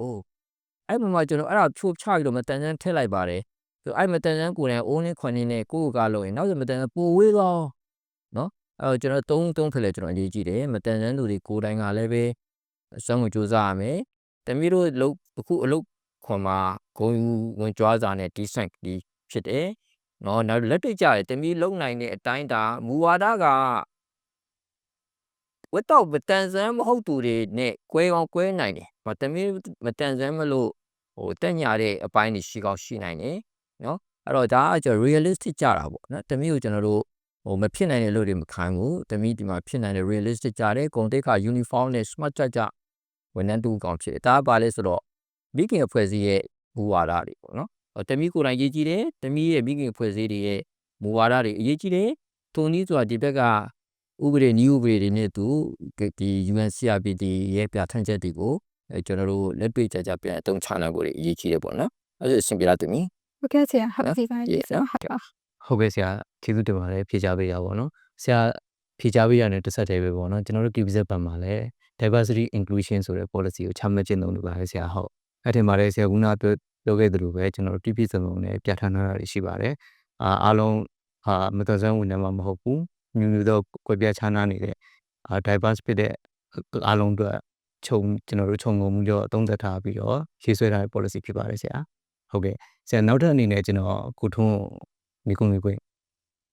ပြလိုက်ပါမယ်ဆရာ မင်္ဂလာပါဆရာမေကုန်းလေးနေခွင့်ပြုပါနော်ကျွန်တော်အနေနဲ့ကျွန်တော်မိရဲ့မေကုန်းလေးအပိုင်း3ပိုင်းခွဲပြီးတော့မေးချင်ပါတယ်ဆရာပထမတစ်ခုပါပေါ့နော်ဒီမတန်ဆွမ်းနေအနေနဲ့ဒီနေ့စဉ်ကြုံတွေ့နေရတဲ့အခက်အခဲတွေဒါအစီတွေရှေ့ကောင်းရှေ့နိုင်တဲ့အထင်သေးမှုတွေပေါ့နော်အဲ့ဒါတွေအပြင်အထင်သေးခံရတဲ့အဲ့ဒါရှိနိုင်နေဆရာအဲ့ဒါတွေအပြင်ကိုနောက်တစ်ခုကလူမှုပတ်ဝန်းကျင်နဲ့တို့လျောညီထွေမှုဖြစ်အောင်ဘယ်လိုမျိုးကျင့်ကြံနေထိုင်ရပါမလဲဆရာပထမမေကုန်းလေးပါဆရာအဲ့ဒါတော့လေမတန်ဆန်းသူတွေကိုယ်တိုင်ဒါတော့ဒီထက်မှမတန်ဆန်းသူတွေပါတာဟုတ်ဒါကိုယ်တိုင်မတန်ဆန်းသူဟုတ်ကဲ့သမီးတို့ညောင်းလည်းမတန်ဆန်းသူတွေဆရာဟုတ်ကြည့်နေတဲ့ပရိသတ်တွေမှာမတန်ဆန်းသူတွေနဲ့သူမတန်ဆန်းမှုနဲ့ဆက်နွယ်နေတဲ့ပရိသတ်တွေဖြစ်မှာပေါ့နော်အဲ့တော့ကျွန်တော်တို့ကိုယ်တိုင်လည်းပြုပြင်ရမယ်ဟုတ်ကဲ့နော်ကျွန်တော်တို့ကိုယ်တိုင်ပြုပြင်ရမယ်ကျွန်တော်တို့ကိုယ်တိုင်ဒီရည်သွေးတွေပြင်နေအောင်လုပ်ရမယ်ယုံကြည်မှုတွေအများကြီးဖြစ်နေအောင်လုပ်ရမယ်ဆိုအတားအဆီးဆိုတာမတန်ဆန်းသူမှမဟုတ်ဘူးတန်ဆန်းတဲ့သူတွေတည်းပဲလုပ်ငန်းဝင်ရောက်လာတယ်အစရကြီးချက်ချင်းဆင်ပြေပဲမလွယ်ပါဘူးเนาะသူအချိန်တကူယူရတယ်စတဲ့ဖြစ်မျိုးပေါ့အဲ့တော့ လက်တွေ့ကျကျွန်တော်တို့ဒီလုပ်ငန်းမတန်ဆန်းသူတွေလုပ်ငန်းဝင်တွေမှုတွေမှာဖွံ့ဖြိုးတိုးတက်တဲ့နိုင်ငံတွေမှာ job coaching program တွေပါရရှိတယ်ဟုတ်နော်ကျွန်တော်တို့တိုင်းမှာတော့အဲ့ program စလို့မိတ်ဆက်ထားပြီးပြီအခြေကျင်းလို့ဖို့လိုနေသေးတာပေါ့နော်မကလေးလေးကြောင်းတက်တော့မှတက်နိုင်တဲ့ကလေးပြီးပြီးကြရတော့ကျောင်းဘဝမှာတော့စောင့်နေတာပေါ့မတက်နိုင်တဲ့ကလေးကသူ့ဘာသူလွယ်တော့သူခါရတာပေါ့နော်အခုလည်းမတန်ဆန်းသူတွေကိုလုပ်ငန်းတွေကိုလောက်ရလို့ရှိတယ်ကျွန်တော်တို့ကဒီ job coaching program တော့စတော့မိတ်ဆက်ထားတာရှိတယ်အဲ့တော့ကိုယ့်အကိုချင်းရမှာအရေးကြီးတယ်နောက်တစ်ခုကကိုယ်နားလဲဘူးကိုယ်နားမလဲပေးနိုင်ဘူးဆိုတဲ့အတွေးပဲကျွန်တော်မတွေးဖို့ရည်ကြီးတယ်ကိုကလည်းသူ့ကိုပြန်နားလဲရတော့မယ်ဟုတ်ကဲ့နော်ကိုကလည်းတန်ဆွမ်းတဲ့သူတွေကိုကိုပြန်နားလဲရတော့မယ်နော်ကို worker တွေပါလာလိမ့်မယ်ဒါတော့လုပ်ငန်းတစ်ခုလုပ်တဲ့အခါမှာစချင်းစဝင်တဲ့အတွက်ကြောင့်ယာတို့တစ်ခုကနေအောက်ကလူကောင်းချီကောင်းရှိနိုင်တယ်နောက်ကြတော့ကိုနဲ့တူဒန်းတူကို worker တွေနော်ကိုနဲ့တူဒန်းတူလောက်ခေါ်ကန်ပေးရှိနိုင်တယ်အထက်လူကြီးတွေရှိလာနိုင်တယ်နော်အဲဒီခါကျတော့ကိုလောက်ခေါ်ကန်ပေးတွေကကိုပေါ်နားလည်နေတယ်အဲ့ပေါ်မှာကိုကအခွင့်အရေးတစ်ခုယူလို့တော့မရဘူးမတန်ဆန်းသူမလို့ရိုးမြဲတဲ့နောက်ကြတာမျိုးမတန်ဆန်းသူတစ်ခုပေါ့မတန်ဆန်းမှုအကြောင်းပြုပြီးတော့ခွင့်ရတစ်ခုဖြစ်သွားတယ်လို့မရဘူးဆိုတော့ဒါတွေကျွန်တော်တို့ပြုပြင်ကျွန်တော်တို့ကိုယ်တိုင်ပြုပြင်ရမယ်ဟုတ်ကဲ့နော်တကယ်လို့ဒီမတန်ဆန်းသူလုပ်ငန်းကောင်မှာတကယ်ခက်ခဲရှိတယ်ပါညာဆိုရင်ခါမှာတက်ဆိုင်ရာပုံကိုယ်တွေကိုမတန်ဆန်းမှုကြောင့်ဖြစ်တဲ့အခက်အခဲတွေပေါ့ကျွန်တော်တို့ခုနကလိုဟာဇယ်လုပ်တယ်အားလုံးမတက်ရလို့တယ်ကျွန်တော်ဝှချက်နဲ့ထိုင်နေတယ်နောက်တမီးလေးတယောက်ကကြာရင်မတက်မရနဲ့ငုတ်တုတ်လေးထိုင်ချတယ်ခုံလေးပေးရတယ်ဒါတွေကျွန်တော်တို့ဒီပြုပြင်ရမယ်ရှိအဲ့တော့ workplace မှာလည်းပဲလုပ်ငန်းဝင်ရဲ့ workplace မှာလည်းမတန်ဆန်းသူတွေကိုက်ညီတဲ့နေရာဖြစ်ဖို့အတွက်ကအထက်လူကြီးတွေစသည်ဖြစ်မျိုးကျွန်တော်တို့အများကြီးဆွေးနွေးပြီးတော့ညှိနှိုင်းတာတွေလုပ်ရအဲ့တော့ကိုပြင်ရမယ်ကိုကလည်းသူတို့နားလောက်လုပ်ရမယ်နောက်ဆုံးတစ်ခုကတော့လွယ်လွယ်နဲ့လည်းမလျှော့ဘူးအရေးကြီးတယ်နော်တော်တော်များ pressure တွေမခံနိုင်ဘူးတချို့ဖွဲ့စည်းတွေဆိုရင်လာစားတွေကောင်းတယ်ဒီဆောင် work ဖြစ်တယ်ဒါ work pressure တွေမခံနိုင်တဲ့ခါမှာလွယ်လွယ်နဲ့ drop out ပေါ့နော်နှုတ်ထွက်သားမျိုးဖြစ်မယ်တော့အဲ့တော့ဒီလွယ်နဲ့အရှုံးမပေးဖို့ဆွဲရှိဖို့တော့လိုတယ်ပေါ့နော်ဒါလည်းဟုတ်အဆင်ပြေလားဟုတ် ဒီကျွန်တော်ဒုတိယမေကုန်းနဲ့တတိယမေကုန်းလေးပေါင်းပြီးတော့မေးစင်ပါတယ်ဆရာမေကုန်းလေးတွေကလေအားလုံးပါဝင်တဲ့လုပ်ငန်းဝင်တစ်ခုအနေနဲ့အကောင့်တွေပေါ်တဲ့အခါမှာပေါ့နော်သူတို့အနေနဲ့လှုပ်ဆောင်လို့ရမယ့်အရာတွေပေါ့အဲ့အားလုံးပါဝင်တဲ့အဖွဲ့အစည်းတွေမှာဘာတွေပါမလဲဆိုတော့မသန်ဆန်းသူလည်းပါမယ်သန်ဆန်းသူလည်းပါတယ်ပေါ့နော်အဲ့ဒီထဲမှာသူတို့အနေနဲ့လုံးနိုင်တဲ့ small action လုံးအသေးစားလေးတွေရပါတော့ပါလေးတွေရှိနိုင်မလဲဆရာနောက်ပြီးကြတော့ဘယ်လိုအရာတွေကမတန်ဆွမ်းမှုကိုတားဆီးနေတယ်လို့ဘယ်လိုအရာတွေကလည်းမတန်ဆွမ်းမှုကိုတို့ပြီးတော့စိတ်တက်ပို့ပြီးတော့မြင်ပါစေပါတယ်ဆရာလုပ်တယ်လုပ်ငန်းရှင်တွေဖြစ်ဖြစ်လုပ်ငန်းရှင်ဆိုတာလည်းလုပ်တယ်လုပ်ငန်းတစ်ခုထူထောင်နေဆိုတဲ့သူညနေချက်တစ်ခုရှိတယ်ကောမကျိုးမဲ့ကြမယ်နော်စသဖြင့်မျိုးသူတို့မှာ attitude တွေရှိတယ်ပေါ့နော်သူတို့ရဲ့ ethic ရှိမှာပေါ့နော်အဲ့ ethic မှာတွေကငါတို့ဒီခွဲခြားဆက်ဆံမှုလူတိုင်းဒီမဲ့ဆက်ဆံရေးလုပ်ငန်းရှင်တွေအများကြီးရှိနေပါတယ်ပုံလေးဆိုအလောက်ကင်ခွန်အလောက်ကင်သွားလို့တယ်မတန်ဆန်းသူတွေကလည်းပဲညနေချက်တစ်ခုရှိတာပေါ့အနေဆုံးတော့ပါလက်ကွင်လက်ကရဖို့ပေါ့နော်အဲ့တော့ဒီတိုင်း volunteer သွားလို့တာတမျိုးပေါ့နော်အဲ့နှစ်ခုလုံးကကျွန်တော် engage လုပ်ရတော့မှာ哦နော်အဲ့နှစ်ခုလုံးမျှမျှတဖြစ်အောင်လုပ်ရတော့လုပ်ငန်းရှင်ရဲ့လုပ်ငန်းတစ်ခုခေါ်လိုက်ပြီဆိုတော့ JD ပေါ့ဒီအလောက်ကင်ခွန်နဲ့ပတ်သက်တဲ့လုပ်ငန်းဆောင်ရွက်မဲ့တာဝန်တွေဝတရားတွေ JD တွေ GS စချကြတဲ့ကမတန်ဆန်းသူတွေအတွက်ဆိုရင်ပြန်ပြီး adjust လုပ်တာပေါ့နော်ပြန်ပြီးတော့ပြန်လည်မွေးမှန်တာတွေပြန်လည်တုံးတက်တာမျိုးတွေကျွန်တော်လုပ်အောင်အခုကလုပ်ငန်းဝင်တစ်ခုက4နာရီလောက်က without disability ကမတက်ရိုက်လောက်ကောင်းလုံးနိုင်တယ်ဒါပေမဲ့ကျွန်တော်မတန်ဆန်းသူမလုပ်နိုင်ဘူးဆိုကြပါစို့နော်ဒါမျိုးချို့ဌာနတွေမှာတချို့ကျွန်တော်တို့အလုပ်ကိုင်ခွင့်ပေးတဲ့ခါမှာဝန်ထမ်းဥပဒေရှိတယ်နိုင်ငံဝန်ထမ်းဥပဒေဖြစ်ကြာတောင်းလို့တော့ခန်းဆောင်ရမယ်မတန်ဆန်းဆိုတော့ကြာတောင်းထမ်းနိုင်ပါမလားနော်အဲ့တော့ကျွန်တော်တက်မေးတယ်ဒီတရားကိုအဲ့ကို flow မှာရမှာလားနော်သူဒီမှာငုတ်တို့ထိုင်နေမှာမဟုတ်ဘူးသူ့ဒီမှာပဲထားမယ်သူ့အစာနောက်တစ်ယောက် flow လို့မရနိုင်ဘူးလားအမျိုးမျိုးကျွန်တော်တို့adjust လုပ်ရတယ်ရှိတယ်ဆိုတဲ့အခါကျတော့ဒီဘိုင်းနဲ့ကျွန်တော်ရန်ကြီးကြည့်တယ်ပေါ့နော်အဲ့တော့နောက်တစ်ခုကဒါလေးမေးတဲ့တည်းမှာကျွန်တော်တို့ဒီအတားအဆီးဆိုရင် organizational barrier ဆိုတာရှိသေးတယ်ဝန်ထမ်းတွေတခါကျတွေ့လိမ့်မယ်ကျွန်တော်လည်းရုံးမှာဆိုရင်အုပ်စုလိုက်လေးတိုးနဲ့ချက်တင်ထိုင်တာပေါ့နော်ခင်ဗျစားရင်ဒီအုပ်စုလေးပဲနော် အဲ့ဒါကြတော့ team barrier ပေါ့နော် organizational barrier ရှိတယ်နောက်ခုပိုင်းအခက်ခဲဆုံးက attitude barrier နော် attitude barrier ကျွန်တော်တို့ကိုမြင်တဲ့အမြင်ကတချို့ကပြောင်းအောင်မပြောင်းစိတ်ထဲမှာဒါဘယ်လိုရှိပေါ်ရန်ပဲပြောမယ်စိတ်ထဲမှာကျွန်တော်တို့ negative ဖြစ်နိုင်တယ်အဲ့တော့ဒီ attitude barrier တွေကျွန်တော်တို့ပြင်ရမယ်အဲ့ဒါကြောင့်ဒီမိကွင်းမှာကျွန်တော် JDD GS ကျွန်တော်ပြန် modify လုပ်ရမယ်ညှိရမယ်လုပ်ငန်းရှင်တွေကျွန်တော်တို့အများကြီးညှိရမယ်ကျွန်တော်မတန်ဆန်းသူတွေလိုလည်းကူ short ပေးဖို့မလိုဘူးနောက်ကြတော့အဖွဲ့အစည်းတွေမှာလည်းပဲဒီ attitude barrier တွေကျွန်တော်တို့ပြင်ရမယ့်အခါမှာအဖွဲ့အစည်းတွေမကောက်ဘူးကျွန်တော်တို့ကိုယ်တိုင်ပြင်ရမယ်နော်အခုကျွန်တော်ကတော့မတန်ဆန်းသူကိုယ်တိုင်ဖြစ်တဲ့အတွက်ကြောင့်ဒီစကားတွေကျွန်တော်ပြောရတာပေါ့တန်ဆန်းသူဒါဆိုရင်သူပြောရင်မဟုတ်ဘူးနောက်မတန်ဆန်းသူနှိမ်ချတယ်ပြောကျွန်တော်တို့မတန်ဆန်းသူဖြစ်တဲ့အတွက်ကြောင့်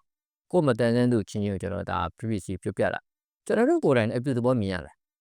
်နော်ကျွန်တော်တို့ကိုယ်တိုင်လည်းအပြတ်သဘောရွေးမြင်နေဘာဖြစ်ဟုတ်ငါ့ကိုဘာဖြစ်တယ်ဟိုအိမ်မှာတို့ကလေးစိုးကြီးတွေမျိုးတော့မရဘူးလုပ်ငန်းခွင်ရဲ့ pressure ရှိမယ်လုပ်ငန်းနေချာရှိမယ်အဲ့တော့ work place ကလည်းတကယ်တော့ accessible ဖြစ်ဖို့တော့လိုပါတယ်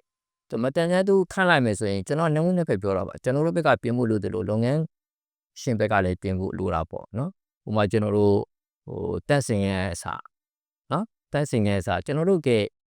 public transportation သွားတယ်လမ်းမှာရေးချောင်းဆိုရင်မြို့သမီးကတန်းစင်ပေါ်သူကျမ်းမာလို့ချင်ကျွန်တော်တို့လုံးလုံးညွန့်နေရာမှာရက်ပြရတာလေလဲကွင်းနဲ့တိုက်ရက်လို့မရဘူးဒါဒီမိတ်ကလေးဦးစားပေးတာမဟုတ်ဘူးဒါမိတ်ကလေးဆိုတဲ့ဖြစ်တည်မှုကိုကျွန်တော်တို့ကဦးစားပေးတာနော်မိတ်ကလေးဆိုဖြစ်တည်မှုဦးစားပေးသူနည်းသူစားပဲ work place မှာဒီလိုလေးလုပ်ပေးပါဟိုလိုလေးလုပ်ပေးပါဆိုတာဒီမတန်ဆန်းသူဦးစားပေးဘူးလားမဟုတ်ဘူးမတန်ဆန်းသူရဲ့ဖြစ်တည်မှုနော်ဖြစ်တည်မှုဒါကြောင့်ကျွန်တော်တို့တခုသွားရင်ဘယ်မှာပရိုရှိရလားကြီးများတာမဟုတ်ဘူးနော်ကြီးများတာမဟုတ်ဘူးကျွန်တော်တို့ဖြစ်တည်မှုဦးစားပေးတာအဲ့တော့ work place မှာလည်းကျွန်တော်အရင်ကြီးလို့တယ်အရင်ရက်ကလေးပူနေတဲ့ကလေးတွေကျွန်တော်ခံမိတယ်ဇဝဲတွေနှိမ့်ချပေးရတာပုံမှန်ဇဝဲမရဘူးသူတို့ထမင်းစားဖို့တမျိုးစီစဉ်ပေးရတာအဲ့လိုမျိုးနုံနွားတွေအများကြီးရှိတယ်ဆိုတဲ့အခါကျတော့နှစ်ဖက်ပြင်ရမယ်နော်လူအတန်းမှာတူတူပါပဲအကုန်တူတူပါပဲနော်ဒီသဘောတကယ်ကြီးပေါင်းနေဆိုလည်းပဲတယောက်တည်းသဘောတွေမရနော်နုံနဲ့ပဲအပြန်အလှန်ဒါ mutual understanding ကျွန်တော်လိုတယ်ကျွန်တော်ဥပဒေတွေ new ဥပဒေထွက်လာတဲ့အချိန်မှာကျွန်တော်ပထမဆုံး speech မှာ talk မှာပြောရဲဆိုတော့အကြောက်တရားနဲ့တော့ဒီဥပဒေကျွန်တော်ကောင်းတယ်မခေါ်ဘူးကျွန်တော်တို့ဒီနှလုံးသားလာတဲ့ဥပဒေနော်ဒီဥပဒေကလူသားချင်းစာနာဒါကြောင့်သူ special law နဲ့ထွက်လာတာဟုတ်တာပဲနော်ဒါမလို့ရင်ငါဒဏ်ဝင်ငါသိပေးရမှာမလို့လောက်တာမျိုးမဟုတ်ဘူးနော်ဒဏ်ဝင်တပြားမကောင်းလည်းလုပ်မယ်ဒါဒီလူသားချင်းစာနာတဲ့ဥပဒေဟုတ်နော်ဒီလိုပဲစီးမင်းတွေစီကန်းတွေအားလုံးဒီလည်းပဲနော်ကျွန်တော်နှလုံးသားလာတဲ့ဥပဒေနှလုံးသားလာတဲ့စီးမင်းတွေနဲ့ကျွန်တော်တွားမယ်ဆိုရင်နှုံးတစ်ဖက်ဆင်ပြေပါတယ်နော်ဟုတ်ကဲ့ကျေးဇူးများတင်ပါတယ်နော်ဒါမှပြောဟုတ်ဆရာကျေးဇူးတင်ပါတယ်ဆရာအခုလိုပြည့်စုံလေးဖြေချပေးသွားရတဲ့အတွက်ဟုတ်တစ်ဆက်တည်းမှာပဲညီမအနေနဲ့ပေါ့နော်ဒီ HR ကမ္ဘောဇ HR ရဲ့ပေါ့နော် HRPP တူဖြစ်တဲ့ကိုတီဟောက်မေခွန်းလေးမေးချင်ပါတယ်ကိုဟုတ်ကဲ့ဒါဒီပေါ့နော်ကမ္ဘောဇမှာပေါ့နော်ဒီမတန်ဆန်းဝင်တဲ့နေကိုခက်ရတဲ့ပေါ့နော်ဒီrecruitment process အနေနဲ့ပေါ့နော်ဒီဘယ်လိုမျိုးတွေ6လပုံစံနေ interview ပုံစံနေရှိတယ်လေပေါ့နော်ဒီနောက်ကကျတော့ဒီဝန်ထမ်းတွေဒီယာရုတိုးမြင့်အတွက်တွေရော career development အနေနဲ့သွားဖို့အတွက်ဆိုရင်ဘယ်လိုအစီအစဉ်မျိုးတွေရှိတယ်လဲပြီးတော့ဒီကမ္ဘောဇအနေနဲ့မတန်ဆန်းဝင်တဲ့ဘယ်နှဦးကိုခန့်ထားပါသလဲဖို့ဟုတ်ကဲ့မိကုန်းလေးကျေးဇူးတင်ပါတယ်ညီမတို့သိတဲ့အတိုင်းပဲကျွန်တော်တို့ကမ္ဘောဇဘက်မှာဒီလိုမျိုးကိစ္စတွေနဲ့ပတ်သက်ပြီးတော့အားလုံးပူးပေါင်းပါဝင်ဆောင်ရွက်နိုင်မှုအတွက် policy မူဝါဒတွေချမှတ်ထားရရှိတယ်ပြီးတော့ဒီဟာတွေအားလုံးကိုကျွန်တော်တို့လိုက်နာဆောင်ရွက်ဖို့အတွက်အမြဲအားပေးတိုက်တွန်းလေးရရှိရဲHR အနေနဲ့တစ်ဆင့်ပေါ့နော်နောက်ထပ်အနေနဲ့ဆိုရင်ကျွန်တော်တို့ဒါခုနမေးတဲ့ recruitment process တွေနဲ့ပတ်သက်ရင်တော့ကျွန်တော်တို့ KBZ ဘက်မှာ equal employment opportunity ဆိုတဲ့တန်းတူညီမျှမှုရှိတဲ့အလုပ်ကံခွင့်လန်းတဲ့ဆိုင်ရာမူဝါဒရှိရဲအဲ့ဒီတိုင်းကိုကျွန်တော်တို့ကလိုက်နာကျင့်သုံးပြီးတော့ကျွန်တော်တို့ရဲ့အလုပ်အကံလျှောက်လာခေါ်တာအစခွဲခြားဆက်သွယ်မှုမရှိအောင်စီစစ်ပြီးတော့မှကျွန်တော်တို့သွားပါတယ်လျှောက်လာရှင်တွေကိုဒါမတော်ဆန်းသူမှမဟုတ်ဘူးအမျိုးသောခံယူချက်မတူတဲ့လူတွေအားလုံးလျှောက်လို့ရအောင်ကျွန်တော်တို့စီစဉ်ဆောင်ရွက်ထားပေးတယ် interview process တွေကိုလည်းကျွန်တော်တို့ခွဲခြားဆက်သွယ်မှုမရှိအောင်ပြုလုပ်ထားရရှိတယ်နောက်ထပ်ညီမမေရဲ့ career development ပိုင်းဆိုင်နဲ့ပတ်သက်ရင်တော့ကျွန်တော်တို့ဒါ internet မှာ training program တွေကိုစီစဉ်ပေးထားရှိတယ်ဒါအပြင်ကိုကျွန်တော်တို့အနေနဲ့ ဒီ internet transfer policy ဆိုပြီးတော့လက်ရှိရှိတဲ့ internet က talent တွေကို develop ဖြစ်ဖို့အတွက်ကျွန်တော်ချမှတ်ထားတာတွေရှိတယ်အဲ့ဒါတွေကတော့ဥပမာကျွန်တော်တို့ vacancy တစ်ခုပေါ်လာပြီဆိုရင်ကျွန်တော် external ကမဟုတ်ဘဲနဲ့ internal ကဝန်ထမ်းတွေကို talent တွေကိုအခွင့်အရေးပေးဖို့အတွက်လုပ်ထားတာဖြစ်တဲ့အတွက်ကျွန်တော်တို့အနေနဲ့ဒါ internal ကိုinternet job vacancy announcement email ကနေပြီးဝန်ထမ်းတွေအားလုံးသိအောင်ကြေညာပေးတယ်ဒါအပြင်ကျွန်တော်တို့အနေနဲ့လက်လန်းမမီတဲ့ email မရတဲ့ဝန်ထမ်းတွေအဓိကကဘဏ်ခွဲဝန်ထမ်းတွေကိုပေါ့နော်သူတို့အနေနဲ့အလွယ်တကူရှောက်လို့ရအောင်လို့ကျွန်တော်တို့ QR scan တွေပြုလုပ်ပြီးတော့ဖြန့်ဝေပေးထားတယ်အဲ့ကတဆင့်အတားအဆီးမရှိကျွန်တော်တို့ internet development ပိုင်းပြန်လျှောက်လို့ရတယ်ပေါ့နော်ဟိုသတိထားမယ့်အချက်ကတော့ကျွန်တော်တို့လျှောက်လာခေါ်ယူရဲ့လိုအပ်ချက်တွေရဲ့အခြေခံလိုအပ်ချက်တော့ကိုက်ညီမှုရှိရပါမယ်ညီမဟုတ်နောက်ဆုံးအနေနဲ့ဆိုရင်ညီမပြောတဲ့ဒီဝန်ထမ်းဘယ်နှယောက်ရှိလဲပေါ့နော်ကျွန်တော်တို့လက်ရှိမှာဆိုရင်မတန်ဆုံးဝန်ထမ်းအားလုံးပေါင်းစုစုပေါင်း73ယောက်ခန့်ထားပြီးဖြစ်ပါတယ်သူတို့ရဲ့ career ပိုင်းနဲ့ပတ်သက်ရင်တော့လက်ရှိမှာဆိုရင်ဆက်စပ်ဝင်ခြင်းကနေရာထူးတွေအဆင့်ဆင့်တိုးမြင့်ပြီးတော့ supervisor job grade အထိတာဝန်ထမ်းဆောင်နေတဲ့ညီကောင်မတို့တွေရှိနေပါပြီဟုတ်ခုလိုပြည့်စုံနေဖြေချပေးသွားတဲ့ကျေးဇူးတင်ပါတယ်ဟုတ်ကဲ့ဗျာဟုတ်ကဲ့ကိုညီမတစ်ခုလောက်မေးကိုပြပါပါနော်ညီမတို့ရဲ့မတန်ဆန်းဝန်ထမ်းတွေရဲ့စမ်းဆောင်ရေးကိုဘယ်လိုမျိုးမြင့်တင်ပေးပါလဲကိုဒီအခါကျတော့မတန်ဆန်းဝန်ထမ်းတွေကိုရာဟုတိုးမြင့်ခြင်းနဲ့စမ်းဆောင်ရေးတွေကိုဘယ်လိုမျိုးသူတို့ရဲ့ဖွံ့ဖြိုးတိုးတက်မှုအပေါ်ဘယ်လိုမျိုးတွေအားပေးထားတာရှိပါလဲကိုဟုတ်ကဲ့ဗျာဟုတ်ပထမဆုံးမိကွန်းတစ်ခုဖြေရမယ်ဆိုရင်ကျွန်တော်တို့ဒါဖွံ့ဖြိုးတိုးတက်ရေးအပိုင်းမှာဆိုရင်ညီမတို့ဒါမတန်ဆုံးဝန်ထမ်းတွေကိုတည်တံ့ကျွန်တော်တို့ဒါခေါ်ယူတွေ့ဆုံတာတွေရှိတယ်ပြီးတော့လိုအပ်တဲ့ training program တွေကျွန်တော်တို့စာပေးကောက်တယ်ကြားလာတဲ့ဟာတွေပေါ်မှာမူတည်ပြီးတော့ကျွန်တော်တို့ training program ကိုဒီနှစ်အတွက်ဆိုကျွန်တော်6ခုမိတ်ဆက်ထားတာရှိတယ်ပေါ့နော်အဲ training program တွေအားလုံးကိုညီမတို့ဒီနှစ်ထဲမှာပြီးဖြစ်ဖို့အတွက်အခုတို့ပြောတိုက်တွန်းပေးထားတယ်အဲ့ဒီမှာအကြားအယုံချို့တဲ့မတန်ဆုံးဝန်ထမ်းတွေအတွက်ဆိုရင်ကျွန်တော်တို့စာတန်းတို့ပေါ်ပြပြီးတော့လွယ်တကူလေ့လာအောင်ပြုလုပ်ပေးထားတယ်ညီမနောက်ထပ်အဲ့အထက်မှာဆိုရင်ပြင်ပသင်တန်းတွေကိုကျွန်တော်တို့လေ့လာဖို့အတွက်လည်းကျွန်တော်တို့ရှိမှာ training bond policy ရှိရပေါ့နော်အဲ့ဒါတွေကိုသက်ဆိုင်ရာ line manager တွေနဲ့ချိတ်ဆက်ပြီးတော့ကျွန်တော်တို့ HR ရဲ့ Learning Academy ထင်းနဲ့ချိတ်ဆက်ပြီးတော့ဆောင်ရွက်လို့ရပါတယ်ညီမနောက်ထပ်ယာရုတို့နဲ့ပတ်သက်ပြီးတော့ဘယ်လိုတိုင်းတာလဲဆိုရင်တော့အခုတို့ဘဏ်ကမတန်ဆွမ်းဝန်ထမ်းတွေအတွက်တည်တံ့ဆိုပြီးတော့တိုင်းတာတာမရှိပါဘူးအခုတို့ကဒါလုပ်ငန်းစမ်းဆောင်ရေးတွေစူးစမ်းအထောက်မှုနဲ့ဒါဘဏ်ချမှတ်ထားတဲ့ promotion increment သတ်မှတ်ချက်တွေနဲ့ကိုက်ညီလို့ဆိုရင်ကိုတို့ထည့်သွင်းစဉ်းစားပေးတယ်ဒီလိုမျိုးခွဲခြားဆက်ဆံမှုပြုထားတာမရှိဘူးပေါ့နော်အားလုံးဒါလက်ရှိဆိုရင်ညီမတို့သိတဲ့အတိုင်းပဲညီမတို့ဆိုလည်းဒါတစင်စင်ရာတို့တိုးမြင့်လာပြီးလက်ရှိဆိုရင် assistant supervisor job grade ကိုရရှိနေပြီပေါ့နော်ဟုတ်ဒီကုမ္ပဏီရဲ့အတွက်ကျေးဇူးတင်ပါတယ်ညီမဟုတ်ကဲ့အခုလိုမျိုးဖြေထားပြကျေးဇူးပါကိုဟုတ်တစ်ဆက်တည်းမှာပေါ့နော်ဆရာဒီမိကုန်းလေးနဲ့ဆက်ဆက်ပြီးတော့ဆရာကိုကျွန်တော်မိကုန်းလေးတစ်ခုမေးပေးရစီဆရာမိကုန်းကတော့ကျွန်တော်တို့ဒါမတန်ဆုံးဝန်ထမ်းတွေကိုခန့်အပ်ခြင်းတွေဒါမှမဟုတ်ယာရုတိုးမြင့်ခြင်းတွေလှုပ်ဆောင်တော့မယ်ဆိုရင်သူတို့ရဲ့သက်ဆိုင်ရာ line manager တွေပေါ့နော်ဒီမှာ concern တွေရှိတတ်တယ်ပေါ့နော်အဓိကတော့စိုးရိမ်ပူပန်မှုလွန်ခဲ့တာတွေရှိတတ်ပါတယ်ဆရာအဲ့လိုမျိုးရှိလာလို့ဆိုရင်ဘယ်လိုမျိုးရှော့ချလို့ရလဲဆိုဆရာအနေနဲ့လက်ညွှန်ပြပါအောင်ဆရာဟုတ်စအလုပ်ခန့်နေရတော့မတန်ဆန်းဝန်ထမ်းခန့်နေဆိုရင်နည်းနည်းတော့ concern ရှိကြတယ်ဟုတ်ကဲ့ပါဆိုဖြစ်ပါမလားဖြစ်မှာမဟုတ်ပါဘူးဒါပေမဲ့ဒါကြောင့် probation ပြည့်တဲ့အတွက်ရှိလာတာပေါ့နော်အဆိုင်ကဝင်နေဒါမတန်ဆန်းနေမကပါဘူးတန်ဆန်းတဲ့လူတွေပါလေအဆိုင်ကဝင်နေပြီးမှကျွန်တော် permanent ဝင်နေဖြစ်တာမျိုးရှိတယ်အဲ့တော့ဒီစိုက်ခန့်ကာလမှာအဆင်မပြေဘူးဆိုရင် permanent ဝင်နေမဖြစ်တော့ဘူးနော်ဟုတ်ကဲ့ပါအဲ့ဒါမျိုးရှိတယ်လို့မတန်ဆန်းမှရင်မဟုတ်ပဲတန်ဆန်းတဲ့လူတွေမှာလည်းဒီလုပ်ငန်းရှင်တွေဘက်ကတာမျိုးတွေရှိတတ်ကြတယ်အဲ့ဒါသူတို့ဘက်ကိုလိုက်တာတော့မဟုတ်သူတို့မမှားဘူး line manager တွေ supervisor တွေသူတို့မမှားဘူးသူတို့က organization development တွေကိုသူတို့စဉ်းစားမှာပဲနော်သူတို့ကတော့လူရေးမှန်ဖို့အတွက်ယာရုတိုးပေးတယ်ပဲနေရမယ်လူတွေဖြစ်ဖို့အတွက်သူတို့မဖားနိုင်ဘူးမမှားနိုင်ဘူးဆိုတာကသူတို့ရဲ့ GD ကသူတို့မမှားဘူးအကယ်၍များသူတို့မှာတခြားattitude တွေရာလို့ကျွန်တော်ပထမပိုင်းပြောခဲ့တယ်လို့သူတို့မှာ attitude ကြောင့်ဒီလိုမျိုး concern ဖြစ်နေနေဆိုတော့ကျွန်တော်တို့ကသူတို့ counseling လုပ်ရတော့မှာနော်အဲ့ဒါဒီ key performance သူတို့တဲ့ KPI မှာမတန်ဆန်းသူတွေလည်းပဲသူတို့ performance record တွေကောင်းနေတယ်အဲ့ကျွန်တော်တို့ဒီappraisal တွေကောင်းနေရဆိုရင်ယာရုတိုးဘယ် marketing ပေးအမှတ်ပေးတော့မယ်ဆိုတဲ့အခါမှာ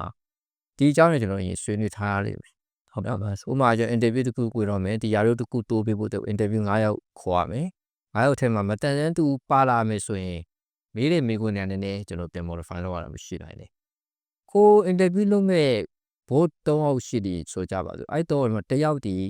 ီမတန်ဆန်းဆိုဖြစ်မှာမဟုတ်ပါဘူးဆို negative view အမြင်မျိုးရှိတတ်တဲ့တယောက်ပါခဲ့သည်ရှိတော့ကိုချင်းပြန်ပြီးတော့ counseling လုပ်ထားဖို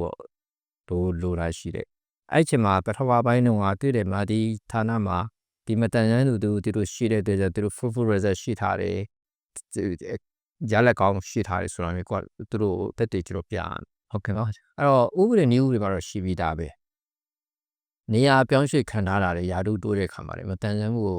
အခြေပြုပြီးတော့ခွဲခြားဆက်ဆက်ချန်တက်ထားခြင်းမပြုရဆိုတာဥပဒေမှာကျွန်တော်ပါပြီးသားပဲဒါဒီဥပဒေကြောင့်ဆိုရင်အမှတ်ကလူမသိအောင်ပေးရတဲ့အမှတ်ဆိုရင်သူဥပဒေကြောင့်ပေါ့တော့သူကဆိုပေးရတော့ပါဘူးနော်အဲ့ဥပဒေကြောင့်လို့ပဲပေးလိုက်တာမျိုးကျွန်တော်မဖြစ်တယ်ဘူးအဲ့ဒါမျိုးဆိုလည်းပဲဒီကလေးဒီမတန်ရန်ဝင်တဲ့သူဒီလိုအပ်တဲ့အရေးတွေမရှိဘဲနဲ့ပေးလိုက်တယ်ဆိုတော့ဖွဲ့စည်းမှာထိခိုက်နေနိုင်တာရှိနိုင်တယ်အဖွဲ့အစည်းရဲ့ဒီ section တိုင်းမှာလည်းထိခိုက်နေတာသူမတန်တဲ့ဖြစ်ပြီးတော့ပဲအရေးချင်းရတာမရှိပဲခန့်လိုက်တယ်ဆိုရင်သူလည်းမပြောတော့တခြားလုပ်ငန်းလုပ်ဖို့ကမျိုးတဲ့အဆင်မပြေနိုင်ဘူးတကယ်တော့အရေးချင်းရှိတာမှန်ရင်ပေးတင်တယ်ဆိုတဲ့ဟာကကိုချင်းချင်းမှာ internet counseling တွေလုပ်အောင်လေနော်ဒါမျိုးတွေဆိုရင်မတန်တဲ့အဖွဲ့အစည်းတွေကျွန်တော်တို့အကူအညီတောင်းလို့ရပါတယ်နော်ဒီလို concern ဖြစ်ရင်ဘာကြောင့်ဖြစ်တာလဲဥပမာယာရုတို့ပေးလိုက်ရင်ဘယ်ကိုရွှေ့ရမလဲအဲ့ကြသူဖြစ်ပါမလားဆိုရင်တကိုင်းကန်ရှင်နဲ့ကျွန်တော်တို့ဒါဆွေးနွေးရတော့မယ်ယာရုပေးတို့မှာနေတခုသွားရမယ်ကျွန်မအမေပါနိုင်တယ်ကျွန်တော်အမေပါနိုင်တယ်စသဖြင့်မျိုးပေါ့နော်ဒါပေမဲ့ section တခုပြောင်းနိုင်ရင်ဘယ်ထက်ကိုရွှေ့ရမှာမလို့သူ့တဲ့ဆင်မပြေတော့ဘူးဆိုရင်သူ့နားလည်အောင်ပြောပြီးတော့ဒီ section မှာပဲဆက်နေဖို့စသဖြင့်မျိုးကျွန်တော်တို့အများကြီး counseling လုပ်ဖို့လိုပါတယ်အဲ့တော့အဓိကကျွန်တော်တို့ပြောချင်တာကတော့ဒီလိုယာရုတို့ဒီမတန်ဆန်းမှုတာအခြေပြုနေကျွန်တော်တို့အမြင်နဲ့တက်လန်းမရှိတော့ဘူးတက်လန်းမရှိတော့ဘူးဆိုဒီကျွန်တော်တို့မတန်ဆန်းတွေအတွက်လည်းပဲမျောလင့်ချက်ဆိုလူဆိုတော့မျောလင့်ချက်နဲ့ရက်တည်တာဟုတ်เนาะအချိန်တိုင်းကျွန်တော်ယာရုတိုးမယ်မတိုးဘူးဆိုရင်တော့စိတ်အားငယ်သွားပြီစိတ်တက်ကြသွားပြီเนาะကိုရဲ့လို့ပေါ်ကမျိုးယာရုတက်တော့ကိုပဲကြံငယ်ကိုညံ့လို့မဟုတ်ပဲနဲ့ကိုမတန်ဆန်းလို့ယာရုမတက်တော့ဘူးဒီ job ကိုပေါ်မှာသူမပြောတော့ happy organization job place မဟုတ်တော့ဘူးသူ drop out တွေဖြစ်သွားတယ်နိဒါအဖွဲ့အစည်းမှာထိခိုက်နေတာသွားနိုင်တယ်ဟုတ်ကဲ့ဗျာเนาะလူကောင်းတူရဖို့တဲ့ဟုတ်ပဲနေတာဒါတွေကိုကျွန်တော်တို့ကောင်းကောင်းကြီးcounseling လုပ်ထားဖို့လိုပါတယ်ဒါ line manager တွေဒီ supervisor တွေနဲ့ဒီလို concern ဖြစ်တာဒီအဖွဲ့အစည်းတဲ့ concern တကယ်ကိုရိုးရိုးသားသားနဲ့ရှိတဲ့ဟာမျိုးဆိုကျွန်တော်တို့အများကြီးလက်ခံပါတယ်ဒါပေမဲ့မတန်ရမှုမလို့ငါ့ session မှာတော့မတန်ရသူအမြင့်တယောက်ရောက်လာရင်ဘယ်ဖြစ်ပါမလဲဆိုတာမျိုးဆိုအတွေးမျိုးပေါ့နော် negative အတွေးမျိုးရှိခဲ့တည်ရှိတော့အချင်းချင်း counseling လုပ်ကြပါလူအဲ့ရဒီမတန်ရဖွဲ့စည်းတွေနဲ့ချစ်ဆက်ပြီးတော့ကျွန်တော်ပြောဆိုဆွေးနွေးလို့ရပါတယ်ဟုတ်ကျေးဇူးတင်ပါတယ်ဆရာပြည့်စုံဖြည့်ချပေးတဲ့အတွက်အထူးကျေးဇူးတင်ရှိပါတယ်ကျွန်တော်အနေနဲ့ပေါ့နော်ဒီကညီကိုမောင်နှမတွေအပြင်အခြားအခုကျွန်တော်ရဲ့ TikTok ကိုကြည့်ရှုနေတဲ့ညီကိုမောင်နှမတွေအားလုံးကိုကျွန်တော်တို့ဘန်ကခွဲခြားဆက်ဆံမှုတွေမရှိဘူးပြီးတော့ထိပါနောက်ရှက်မှုမရှိစေရေးအတွက်ကျွန်တော်ချမှတ်ထားတဲ့ policy တွေရှိတယ်လို့မျိုးဒီလိုကိစ္စရက်တွေကြုံတွေ့လာပြီဆိုရင်ကျွန်တော်တို့ KBZ ဘက်မှာတိုင်ကြားလို့ရတဲ့အကျဆွေးနွေးလို့ရတဲ့ channel တွေရှိပါတယ်ပထမတစ်ခုကတော့ကျွန်တော်တို့ whistle blowing policy ပါ whistle blowing policy ကကျွန်တော်တို့အမည်ကိုဖော်ပြစရာမလိုဘဲနဲ့လှုပ်ဝက်ဆိုတာတိုင်ကြားလို့ရပါတယ်အဲ့ဒီပုံမှာမူတည်ပြီးတော့ကျွန်တော်တို့ကအကြံပြုလက်ညှိုးမှုတွေဖြည့်ရှင်းမှုတွေလုပ်ဆောင်ပါတယ်ကျွန်တော်တို့အနေနဲ့မလုံလောက်ဆိုရင်သက်ဆိုင်ရာဒါအကြံပြုပေးနိုင်တဲ့ organization တွေကိုဖိတ်ခေါ်ပြီးတော့ကျွန်တော်ဆွေးနွေးတိုင်ပင်တာရှိပါတယ်ဆရာနောက်ထပ်တစ်ခုအနေနဲ့ဆို grievance policy ပေါ့နော်မကျေနပ်မှုတွေတိုင်ကြားလို့ရတဲ့ channel တစ်ခုလည်းရှိပါတယ်အဲ့ channel တွေအားလုံးကိုကျွန်တော်တို့ KBZ ဘန်ကဒီ website တွေမှာလည်းအကျယ်တဝင်းဖော်ပြထားသလိုကျွန်တော်တို့ HR portal မှာလည်းဝင်ရောက်ကြည့်ရှုလို့ရပါတယ်ဟုတ်ဒါလေးဖြစ်ဆက်ပြောတာပါဆရာဟုတ်ထပ်မှတ်ပြီးတော့ဒါအားလုံးလည်းပြည့်စုံမိခွန်းတွေလည်းမင်းမြန်ခဲ့တယ်အားလုံးကလည်းအသိပညာပို့သူတွေအများကြီးရမယ်လို့ညွှန်လင့်နေပေါ့နော်နောက်ဆုံးအနေနဲ့ကျွန်တော်တို့ဒီစကားဝိုင်းတွေမနှုတ်ဆက်ခင်ဒီကညီကိုမောင်နှမတွေအနေနဲ့လုပ်ငန်းခွင်မှာတွေ့ကြုံနေရတဲ့အတွေ့အကြုံတွေကိုအားလုံးနဲ့မျှဝေပေးဖို့အတွက်ဖိတ်ခေါ်ပါတယ်ကျွန်တော်ပထမဆုံးမမိသူကိုဖိတ်ခေါ်ပါတယ်ဗျာဟုတ်ကဲ့ပါအခုဒီညီမအနေနဲ့ကတော့ပေါ့နော်ဒီအလုံးနဲ့ပတ်သက်ပြီးဒီမောင်ဆုံးလည်းနဲ့ဒီကောင်းတဲ့ experience လေးပေါ့နော်အားလေးကို share လုပ်ပေးချင်ပါတယ်ဟုတ်ဒီပထမဆုံးအနေနဲ့ညီမဒီအလုပ်ကိုစပြီးလုပ်တဲ့အချိန်အနေစပြီးတော့ပေါ့နော်ဒီအလုပ်ကိုစပြီးတော့ဒီဘယ်လိုမျိုးတွေနဲ့ရင်ဆိုင်ရမယ်ဆိုတော့အရင်ဆုံးတော့တွေးထားရပေါ့နော်ဘာလို့ဆိုညာဆိုရင်ဘန်ခွဲမှာတာဝန်ထမ်းဆောင်ဖြစ်တဲ့အတွက်ကြောင့်မလို့ပထမဆုံးအနေနဲ့ customer နဲ့အရင်ဆုံးထိတွေ့ရတယ်ပေါ့နော်ဒါလည်းညီမတို့ challenging တစ်ခုပါအဲ့ဒီအချိန်မှာဘယ်လိုလဲဆိုဒီ customer တွေပေါ်ငါဘယ်လိုမျိုးလုပ်ပေးရမယ်ဆိုတဲ့စိတ်ကိုအရင်မွေးပြီးတော့ဒီသူတို့ကောင်းတဲ့ဒီ service တွေပေးတယ်ပေါ့နော်ပေးလာတဲ့ပုံမှာကိုယ်ကိုယုံကြည်မှုတွေပိုရှိလာတယ်ဒီနောက်တစ်ခုကကြောင့်ဒီ customer တွေနဲ့ direct ကိုတကယ်လောက်ရဖြစ်တဲ့အတွက်ကြောင့်မလို့ဒီ networking တွေပိုကျပြန့်လာတယ် communication skill တွေပိုပြီးတော့တက်လာတယ်တစ်ဆက်တည်းမှာပဲဒီအလုံးနဲ့ပတ်သက်တဲ့ဒီ အသိပညာတက်ပညာဘူးတူတာရေပေါ့နော်အလိုမျိုးအရာတွေပို့ပြီးတော့တိုးတက်လာတယ်နောက်တစ်ခုကကြတော့ဒီဘယ်လိုဖြစ်မလဲဆိုဒီ customer နဲ့ထိတွေ့ရတယ်ပေါ့နော်ထိတွေ့ရတဲ့အခါတချို့အရာကြကိုယ့်အတွက် challenging ဖြစ်စေအရာတွေပုံမှန်လည်းညီမအနေနဲ့ပို့ပြီးတော့ပေါ့နော်ဒီအရာတွေပို့ကိုင်းတွေ့ဖြစ်ရှင်းတက်လာလို့ရှင့်အတွက်ကြောင့်ကောင်းမွန်တဲ့အတွေ့အကြုံတွေအများကြီးရတယ်ဟုတ်ဒီဆက်ထဲမှာပဲညီမအနေနဲ့ဒီခေတ်စုတင်စကားလေးပဲပြောကြားချင်ပါတယ်ရှင်ဟုတ်ဒီကမ္ဘောဇာကိုပေါ့နော်စပြီးဝင်တဲ့အခါကလေးကကိုဘယ်လိုခံသွားလဲဆို role လေးတစ်ခုပိုမြင့်သွားရင်ပဲခံစားရတယ်ပေါ့နော်အဲ့ဒီပုံမှာလဲကိုပိုလောက်ခန့်တဲ့သူတွေပိုပြီးတော့ကျေးဇူးတင်လာတယ်ဒီနောက်တစ်ခုကကြောက်ဒီအလုံးစဝင်ကလေးရပေါ့နော်ဒီညီမတို့တာဝန်တွေပေးရတဲ့ manager ကြီးတွေ line manager တွေပြီးရင်လုပ်ငန်းခွင်အတွင်းမှာပေါ့နော်ညီမတို့ခွေးချဆက်ဆံမှုမရှိသေးနဲ့နော်ဒီတကယ်ကြီးပေါ့နော်သူဒီအတူတူအလုပ်တွေကို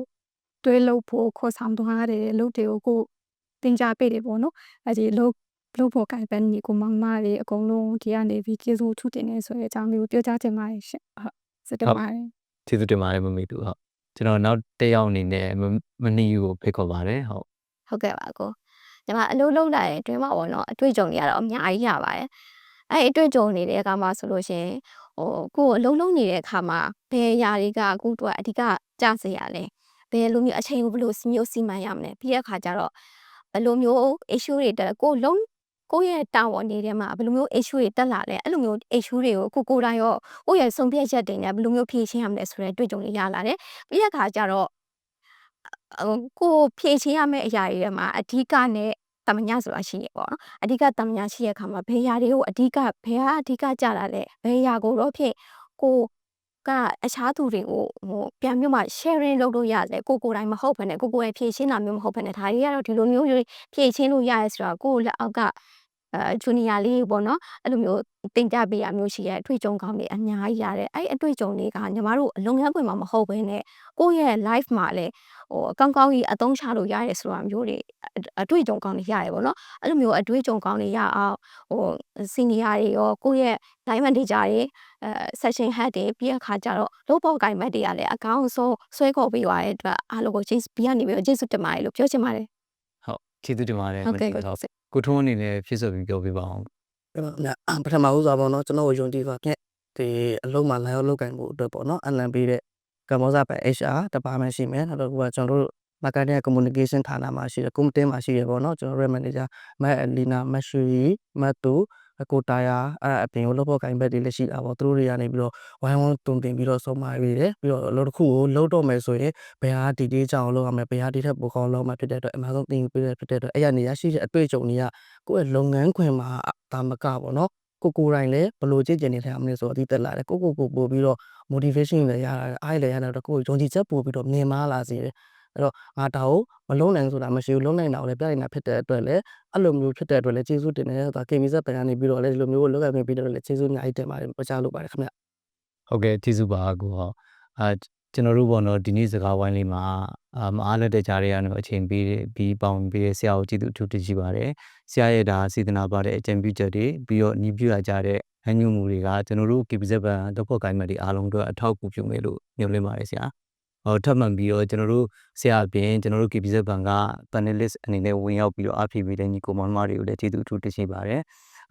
ပြီးတော့ကျွန်တော်တို့ဒါကျွန်တော်တို့ရဲ့ TikTok ကိုကြည့်ရှုနေတဲ့ညီကိုမောင်နှမလုပ်ဖို့ကိုင်းမက်တွေအားလုံးလည်း